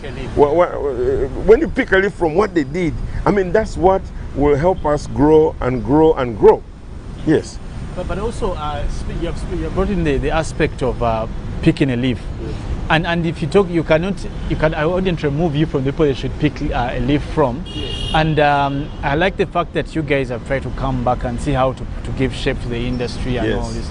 Yes. But there's a gap of mentorship. Yes. And for me, this is the challenge Ragadi today. And it's that, what are we doing about mentoring? What can we do? Because it's not enough for us to celebrate you, and we cannot celebrate the people that are coming after you. And allow me to add to that. Mentorship in the sense that art is something that is consumed within a second. Yes. Tumbiza sound is stuck in your head. Yes. And it gets to challenge your mindset or transform your mindset in that instant for a very long period of time. Yes. That power of art and lack of mentorship. I think you've had a retreat that we had in Gulu, where we had almost every artist in Gulu. That's a month ago. What we did is we want to change the mindset of our young ones. Today, someone tells you, Omutima gwa kaluba, then this person is singing to someone whose heart is still soft. After listening to the song, exactly. So we are trying to do what they call a mindset changing. We are trying to orient these people, to tell them that this is what we have to do. This is our Uganda. And let us sing things that are going to build Uganda. Let us not break Uganda. And you know, when you speak like that, now it brings to mind the timeless artists internationally that have survived time and genres and generations. The likes of the Madonnas, the Mary J. Blights. To date, their music is important because of that message, how they package their message and how it's actually positive to the person consuming it. And you see, when I'm teaching people, I usually, in these retreats, I teach them about the 3 W's. Who you are, where you are, and where you want to go. Now, so many people don't know who they are. If I am Ragadi, yes, I'm Ragadi. Where am I? I'm in Uganda. What do I want to do? I want to be a star in Uganda. If I want to be a star forever, first of all, I'll sing things that make people like me. Forever. Yes, I'll make sure that I sing things that do not divide people who like me. I will not sing vulgar songs. I'll sing things that people believe in. Now today, I have a belt of songs that will always be played in people's houses. A song like everyone will get married. On that note, your wedding was the first white wedding I ever saw in this country. His wedding was a big deal, my friend. Thank you so much. Yeah, I can never forget that wedding. Now, 20 years in marriage, so I'm blessed. I love my family. I love my wife. I love the way they behave. We are not everywhere on TV. We're not everywhere in the newspapers, and we have kept our. It's key. Now you see why I was talking about mentorship. Yes. That you see mentorship in terms of art. You want to talk about demeanor, discipline, dress code. Yes. There's a way I've never seen people like you dress. Yes. I've seen Eddie Wamala's shows. I've reviewed Paul Cafelo's shows, and I've reviewed also my friend's shows most recent. Yes. If their shirt is not off, it's not a good show, you know. So, and now that you put in the aspect of marriage, family is key for any person. But it's the beginning of it. Mentorship. Why? And this is why don't we pass on this? No, we are trying to do it, but I mean. Okay, let me ask. What is the response of the artists in what you're trying to advocate for? How are they responding to it? Yeah. First of all, common sense is not common, and that explains how they are responding. and in this industry, there are no interviews. Where we don't have interviews where the person is going to become an artist. So we have people from the street, we have people from school, we have people from the church, we have people from the mosque. So everyone comes in the industry, and what happens is when they get here, the people who have been here, now today there is a saying, today the slang that people use, Tola Chatugamba. So when someone has a hit and is known by a few hundred people, so it goes like, boss, chichi, oyagala kungamba byakuja musati. So they don't want to know. And after that, most people don't come from real families. the setup. If you look at the background is very important. Educational background, the maternal back. You see, when your parents mold you to something. That's true. Now, a person who has grown up on their own on the street, when he makes it in life, he sees that the whole world is down. Move to Itewo, move. I know. So at the end of the day, we need to help each other. Yeah. We are doing these retreats, we are doing orientation on different artists because it has levels. If a person has a hit and the song is playing on every radio station and you're calling him to tell him that, you know what, to Tereze Kumpisa, he's going to tell you, so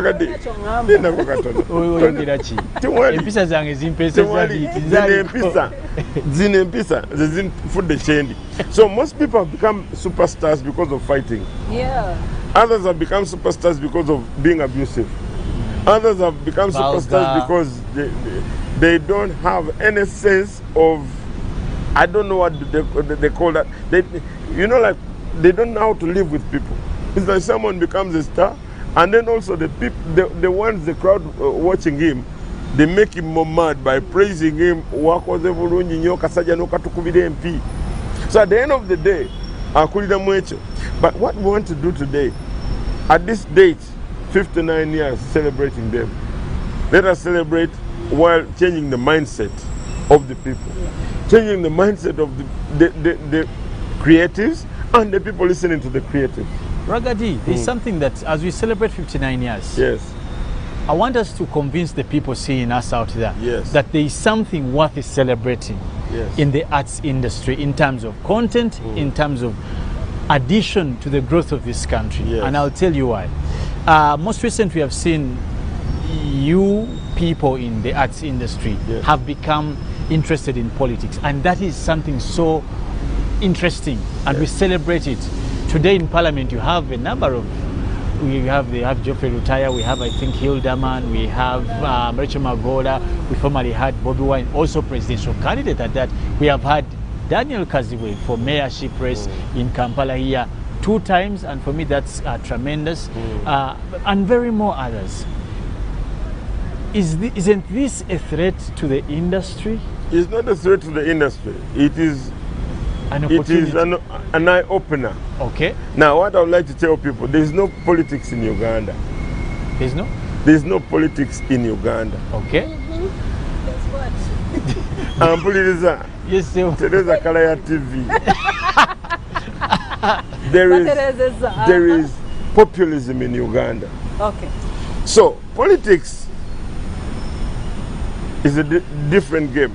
Okay. Now, populism is the game that is roaming around this country. What the people are doing is, if you go to the parliament, if you go to all these people that have become councillors, they are popular somewhere. They are riding on popularity. So abantu banoonya omuntu ayinza okubayamba. Yeah, that is why they buy the ambulances while they're doing elections. They'll give out food, they'll give out money. So they are looking for that person who gave them sugar. The votes. To give him the vote. Yeah. They're not looking at that person who says, nah, yeah. Okay, there's a traffic in Kampala. They're not looking at that. So abantu banoonya omuntu gwe bamanyi kyobola bagamba nti bano bonna abali ku kipande sibategeera naye ono mutegeera ono naye byakola sibimanyi naye katumuwe. So that is what happens. That is why you see that on all political rallies there is music. Yes. Because the musician is popular, the so musician comes and sings, and then the people see. Rides on the popularity of the musician. Tewali politician awangula kalulu nga taleseko bayimbi. Kakati kyempise populism. Now, what is it going to do to the independence of Uganda? When popular people become leaders, sometimes it is good, sometimes it's very bad. Because abantu abamu, when they become popular, they have a switch called ego that you'll never take out of them. Can't bring them down. So at the end of the day, what are we trying to say is, because of populism, that's why you've seen Ragadi in politics. When I am popular, I have to use my name to go to So, which begs the question, did you use your popularity for politics? Yes, if people didn't know me, how would I go for politics? That's why you see in Uganda, you are seeing the same politicians over and over. They keep saying, oh, Manovaludeko. You look at people like Nambozi. Nambozi has been a politician the same time as Museveni. So that means she is popular in politics. That's why she's been there. Accumulated. Yes, capital age yakola mukubera. So at the end of the day, what I'm thinking, this is my thought, is because of populism. That's why you see all popular people. You saw Patrick Omujuka, who was on CBS, Naja Simbao. You saw Hildaman, Simbao, because Bobera music, about art, or capital go to. So that is what and now we are seeing the Pacquiao is also standing. They used the popularity they had. Trump, yes, Simbao, because he was one of the richest people. He was a businessman and very popular in America. That's why he became the president of America, because of popularity. So populism, not politics per se. Yes. So that's why. Do you think the people in the arts industry are using their popularity well to change this country away from even just the politics? Ragadi, some people generally. Ekifaananyi kye muwadde nsi nga celebrating 59 years. Are you contented as a judge in this industry? Mu industry eno wakati government atandise okulaba abayimbi. Government atandise okuwa abayimbi obuyambi. Government atandise okugamba nti katuzimbeyo ekifo nga abayimbi bonna we bamiitinga. Government atandise okugamba naye bano abayimbi beetaaga okuyamba. That is in 4 months ago, we signed a deal with the national broadcasters. Never killed the 2 ayaka sente nga abayimbi. We tuzanya music wamwe, videos amwe, kale tujja basasulanga yo royalties, which is very good. Yes. For the last 30 years I've been ragadi. You've never earned from that. Never. So it was a blessing. Njagala kwebaza chairman wa broadcasters na signing anagamba no bana abantu bawe akantu. So that little will change the industry. That little will change the mindset of the artist okumanya nti why bien kolerera babisasula. So I think we are getting there. We are getting there. All right, as we forge a way forward, Ragadi, of course you may ride on popularity, but let's talk about artists in terms of how far they can stretch their wings to be able to push and advocate for other things in terms of resources. Many of the younger generation now is focusing one hit, do a hit, do concerts, money. Now because of COVID-19, you can't do the concerts. So what does that mean? They get broke, they're just out of houses, their wives leave them simply because of that has been taken away from them. So what are the other ways that you are empowering these artists to be able to make a living, not just off the art, but use the art to actually expound their boundaries? What I've been teaching most of these artists is, first of all, to know their brand, to know their value. I have been the brand ambassador for Shell in the last 15 years. Being a brand ambassador, you represent something. And I've been a brand ambassador for MTN for about 11 years, which means my brand, my name is money. My name is a limited company. So what I want to teach my fellow musicians, once you're known, once people say you're superstar, use that platform to be the money maker. Even if you don't do a show, I take long to do shows, but I get my money more than the people who do the shows, because at the end of the day, if your retainer like MTN would be like 12, 15 million per month, and even the minister doesn't get that. But you're using your image, so the image rights are paid. You can see so many artists are put on posters of insurance companies, but they don't even know the value. So they don't even, after you're on a big billboard and then they see you in a bar fight, you're already putting the value down. So what I want to teach my fellow musicians, that you need to brand yourself. You need to know your value. You need to know where you need the people you need to deal with. So at the end of the day, even if you're not performing, as COVID is killing the people and the business, you can still get something from some people. Well, you've heard it from Daniel Kaziwe, aka Jaja Raga, aka Ragadi. Brand yourself. As we Eka Mukube Peter, aka I just love his performances. I don't know if you've not watched Jaja Ragadi perform on live band. On live band. Oh my God! Oh, no, I'm going to go to YouTube. I love that. I was thinking. Can you just do us the chorus of later on, just for my sake? Katonda yatonda later, oh yatonda ya. You don't know all about me, myself, and I. Well, it's been an amazing morning here on Good Morning Uganda as we've been looking through the history of 59 years of independence through the lenses of music. The future is very simple. Know who you are, know where you are, and know where you want to go, especially for those that are in the performing arts. But this applies to every Ugandan, by the way. Whether you're a politician, you're an economist, whether you're a chef, whether you do cleaning on the streets, whoever you are, now is the time to know yourself, know where you are, and also have a vision of where you want to go. That will guide us as a country into another 59 years of independence. For now, we continue with Good Morning Uganda. We get to have Molen Kenyana on nature, weather, and climate. Yes, thank you very much, Priscilla. And I was starting to vibe to the letter O song, so I'm like, Yeah, but thank you very much also to the legend, Ragadi. It is a nice day to have him here on Independence Eve. You know, some of these days, a day like this, you need people who have been there to actually take you through what has been there. Felix earlier said he didn't believe that I should be saying we have come from so far because I have not moved that far, but I have contributed to the 59 years because yeah, my years are also within that bracket. So we have come so far, and getting to 59 means a lot. So as you celebrate your Independence Eve, let me take you through how the weather is going to be looking like for this morning. So far, looking from our satellite, it looks like most of the places in the country are actually clear. We do have sunny skies across northern Uganda, northwestern as well. Arua, that area is already just sunny conditions.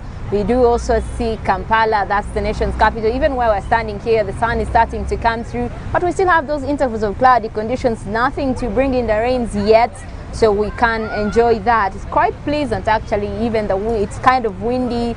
The temperatures are a little bit down, at least to the 20s, so yeah, it's kind of good. Then looking at where we have rains this morning, we have that part of Karamoja that is towards Moroto, Kotido.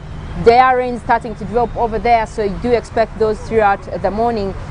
But the rest of the country actually looks kind of clear. We do have quite cloudy skies across the southwestern part of the country, so yes, that is there, but we'll be having rains developing later in the afternoon. But for now, I'll take you through what we have in terms of our forecast for this morning, and that is coming in from the Uganda National Meteorological Authority. Well, looking at the Lake Victoria Basin, most areas are forecasted to have those light rains. Those will be coming in over a few areas as the day progresses, and also mostly the western part of Lake Victoria across Masaka, Palisizo, Rengo, that area can expect to have rains as the morning progresses. Also, it is likely to develop into the afternoon, so prepare for those rains even later in the afternoon. Now looking at the western parts of central, eastern parts of central, that is, we're talking about Ruwero, we're talking about Nakasongola, Nakaseke, those areas of also Gomba, Mitiana, Mubende, that area can expect to also have those isolated rains. But for Nakaseke, Ruwero, we do expect to have mostly intervals of sunny and cloudy conditions, but later in the afternoon, that's when the rains might come in. Now looking at Midwestern, we have Chivale, Kagadi. We have had rains actually across Kagadi. Hoima area has been having flash flooding, but we're starting to see rainy systems clearing. And this morning we're starting off with sunny intervals, that is across Midwestern. Now northern Rwenzori and southern Rwenzori, that means we have Kasese, Bwera, Bundibujo, Kabarole, Chegegwa. That is where we have Ntoroko as well. We're starting off with sunny intervals. Looks like temperatures are quite pleasant. We'll be starting off at 26 degrees centigrade. That is across northern Rwenzori. South Rwenzori is likely to be at 28. It's kind of warm even for now. We do expect temperatures that at least get to the 30s as the day progresses. Now looking at Kigezi Highlands, that is where we have Kabale, Kisoro, Rukunjiri. We are forecasting intervals of sunny and cloudy conditions, starting off with a cool morning at 23, but we do expect those at least to hit to 25 by the end of the day. Well, looking at southwestern Uganda, that is where we have Mbarara, we have Ibanda, we have Rubirizi, Bwejri in that category, also starting off with pleasant sunny intervals. That is also at 26 degrees centigrade, quite warm actually. It starts off, we've had mostly southwestern Uganda starting off at 25, 24. Today is going to feel a little bit warmer compared to the couple of days that we've had in past. Now looking at West Nile, that is where we have Arua, Yumbe, Nebi. That area is already having those sunny conditions, but we do expect at least intervals of cloudy conditions as the day progresses. It is also starting off warm at 27 degrees centigrade. We do expect that to actually shoot into 29 by the end of the day. Well, central northern Uganda, where we have Gulu, we have Ajumani, Padel. That area is expected to also have light showers. Those will be coming in as the morning progresses. Northern Choga and eastern Choga, actually that area across Soroti, Serere, we are forecasting to have isolated showers. We already have clouds that are starting to develop over there, so those will be bringing in showers as the day progresses. Also looking at northeastern Uganda, we already have those rains coming through, but we do expect at least to have isolated thunder showers. Look out for the likelihood of lightning and thunder over that area, starting off at 25, and that rainy system is also likely to continue into the afternoon. Looking at the Elgon Highlands, that is where we have Mbale, we have Bududa, we have Kapchora. That area is also forecasted to start off with isolated showers at 24. It is going to feel quite cold over there. Looking at eastern lowlands as well, Palisa, Budaka, we have Utaleja in that category. We are also forecasting light showers, and that will be starting off at 26 degrees centigrade for this morning. But it looks like it is quite a good day to start off our Independence Eve. Later in the evening is when we'll have more systems of wet weather conditions developing, especially across the western sector. But I'm just going to give you a hint of what to look out for tomorrow as you celebrate your independence. Yes, most rains are forecasted to be across western Uganda. I don't know whether it's bad news or good news. So for people who are going to celebrate, maybe it might be bad news because it will interfere with your programs if you have outdoor activities planned. But yes, good for farming. I have to mention that. We do expect rains at least over there, mostly midwestern and southwestern Uganda. But looking at the areas that are likely to actually have reduced wet weather conditions, also the Lake Victoria Basin, so that is all the areas surrounding Lake Victoria, except the eastern part. That is where we have Tororo, Jinja. That area can look out for rainy conditions by tomorrow as well. Elgon Highlands, that's where we have Mbale. That area can also look out for wet weather activities that are forecast over that area. But looks like we're actually going to start off with quite a pleasant day, but we do have rains, and fortunately that will be in the forecast. Maybe fortunately for people who actually need the rains. I'll leave you at that, and yes, Good Morning Uganda continues. We do have more coming your way. We are going also to celebrate our Independence Eve. I know there is a lot. I'll leave you at that. Have a good morning. My name is Molin Kenyana.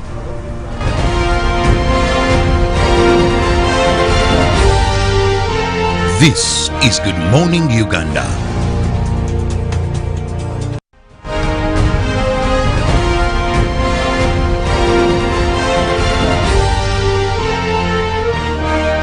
Brought to you by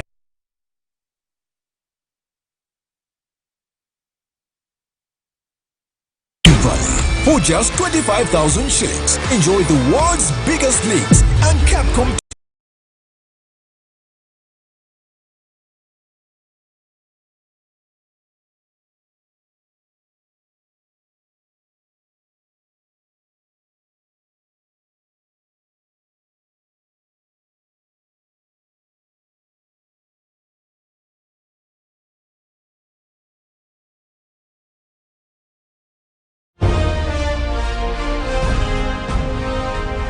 Live from UBC Studios in Kampala.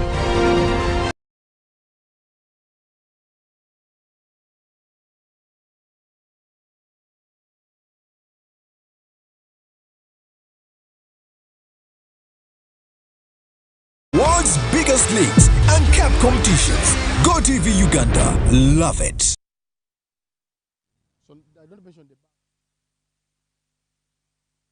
Coming to live from, is it the Monument or is just Independence? Anyway, my name is Ruben MP Machividango, and I'm glad that the beautiful ladies behind me are showing that Uganda won yesterday against Rwanda.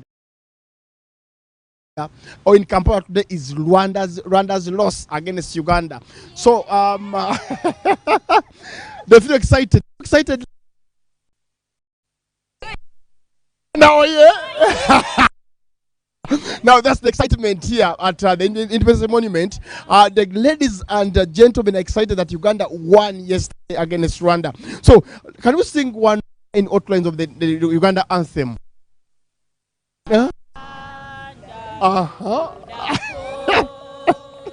Yes.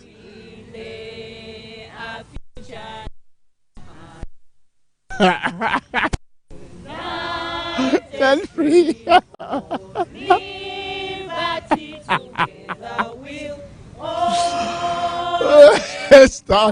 Thank you so much, Uganda. Oh yeah, Uganda. Oh yeah, Cranes. Oh yeah. And the Cranes won yesterday. Goal by Fired Bio. I gave us that 3 points. Now we have 5 points from that group. So if we beat Rwanda here on Sunday, that will take us to 8 points, and that means that these fans you see behind me will be excited to have 8 points. And if we win away, or we win against Kenya here and away in Mali, we are into the World Cup. You never know. Uganda might qualify for the World Cup.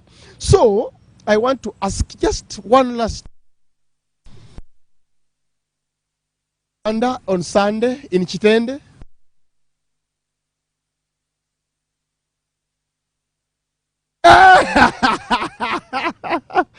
Okay, I've got to tell you that these are the fans of Uganda. Of course, most of them were in Rwanda to support the Uganda Cranes, and that win makes us feel like we are better than Rwanda. Yes, those who want, the borders are open now. If the borders were closed now, they are open, that we are superior than Rwanda. The Cranes beat Rwanda yesterday. So the ladies, the beautiful girl, the part of Africa has beautiful girls. Beautiful.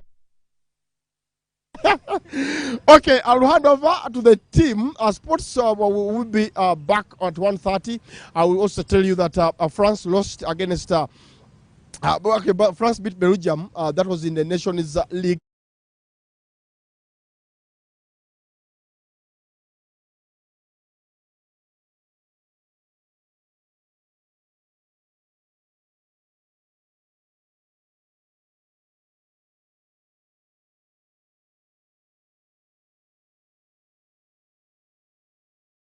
Team take you through up to the hour of 9. Good morning.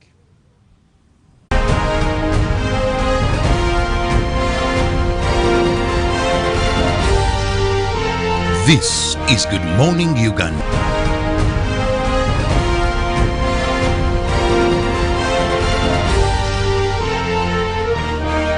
Brought to you by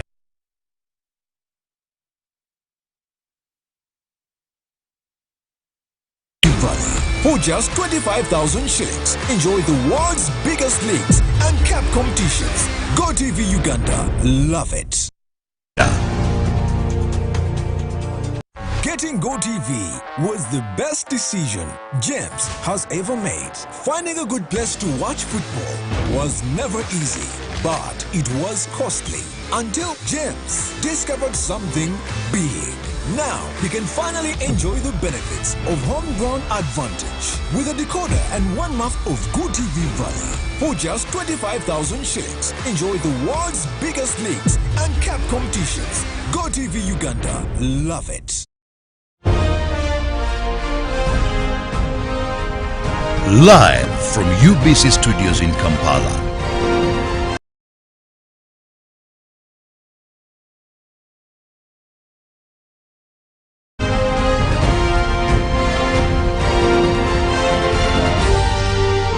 This is Good Morning Uganda.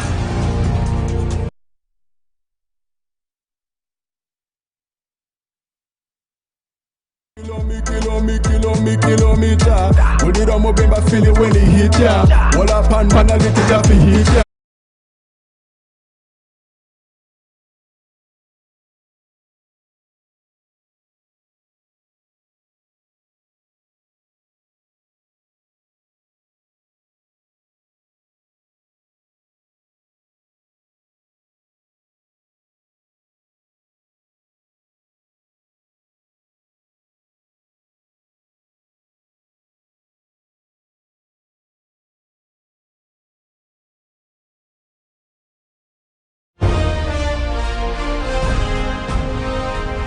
Live from UBC Studios in Kampala.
Live from UBC Studios in Kampala.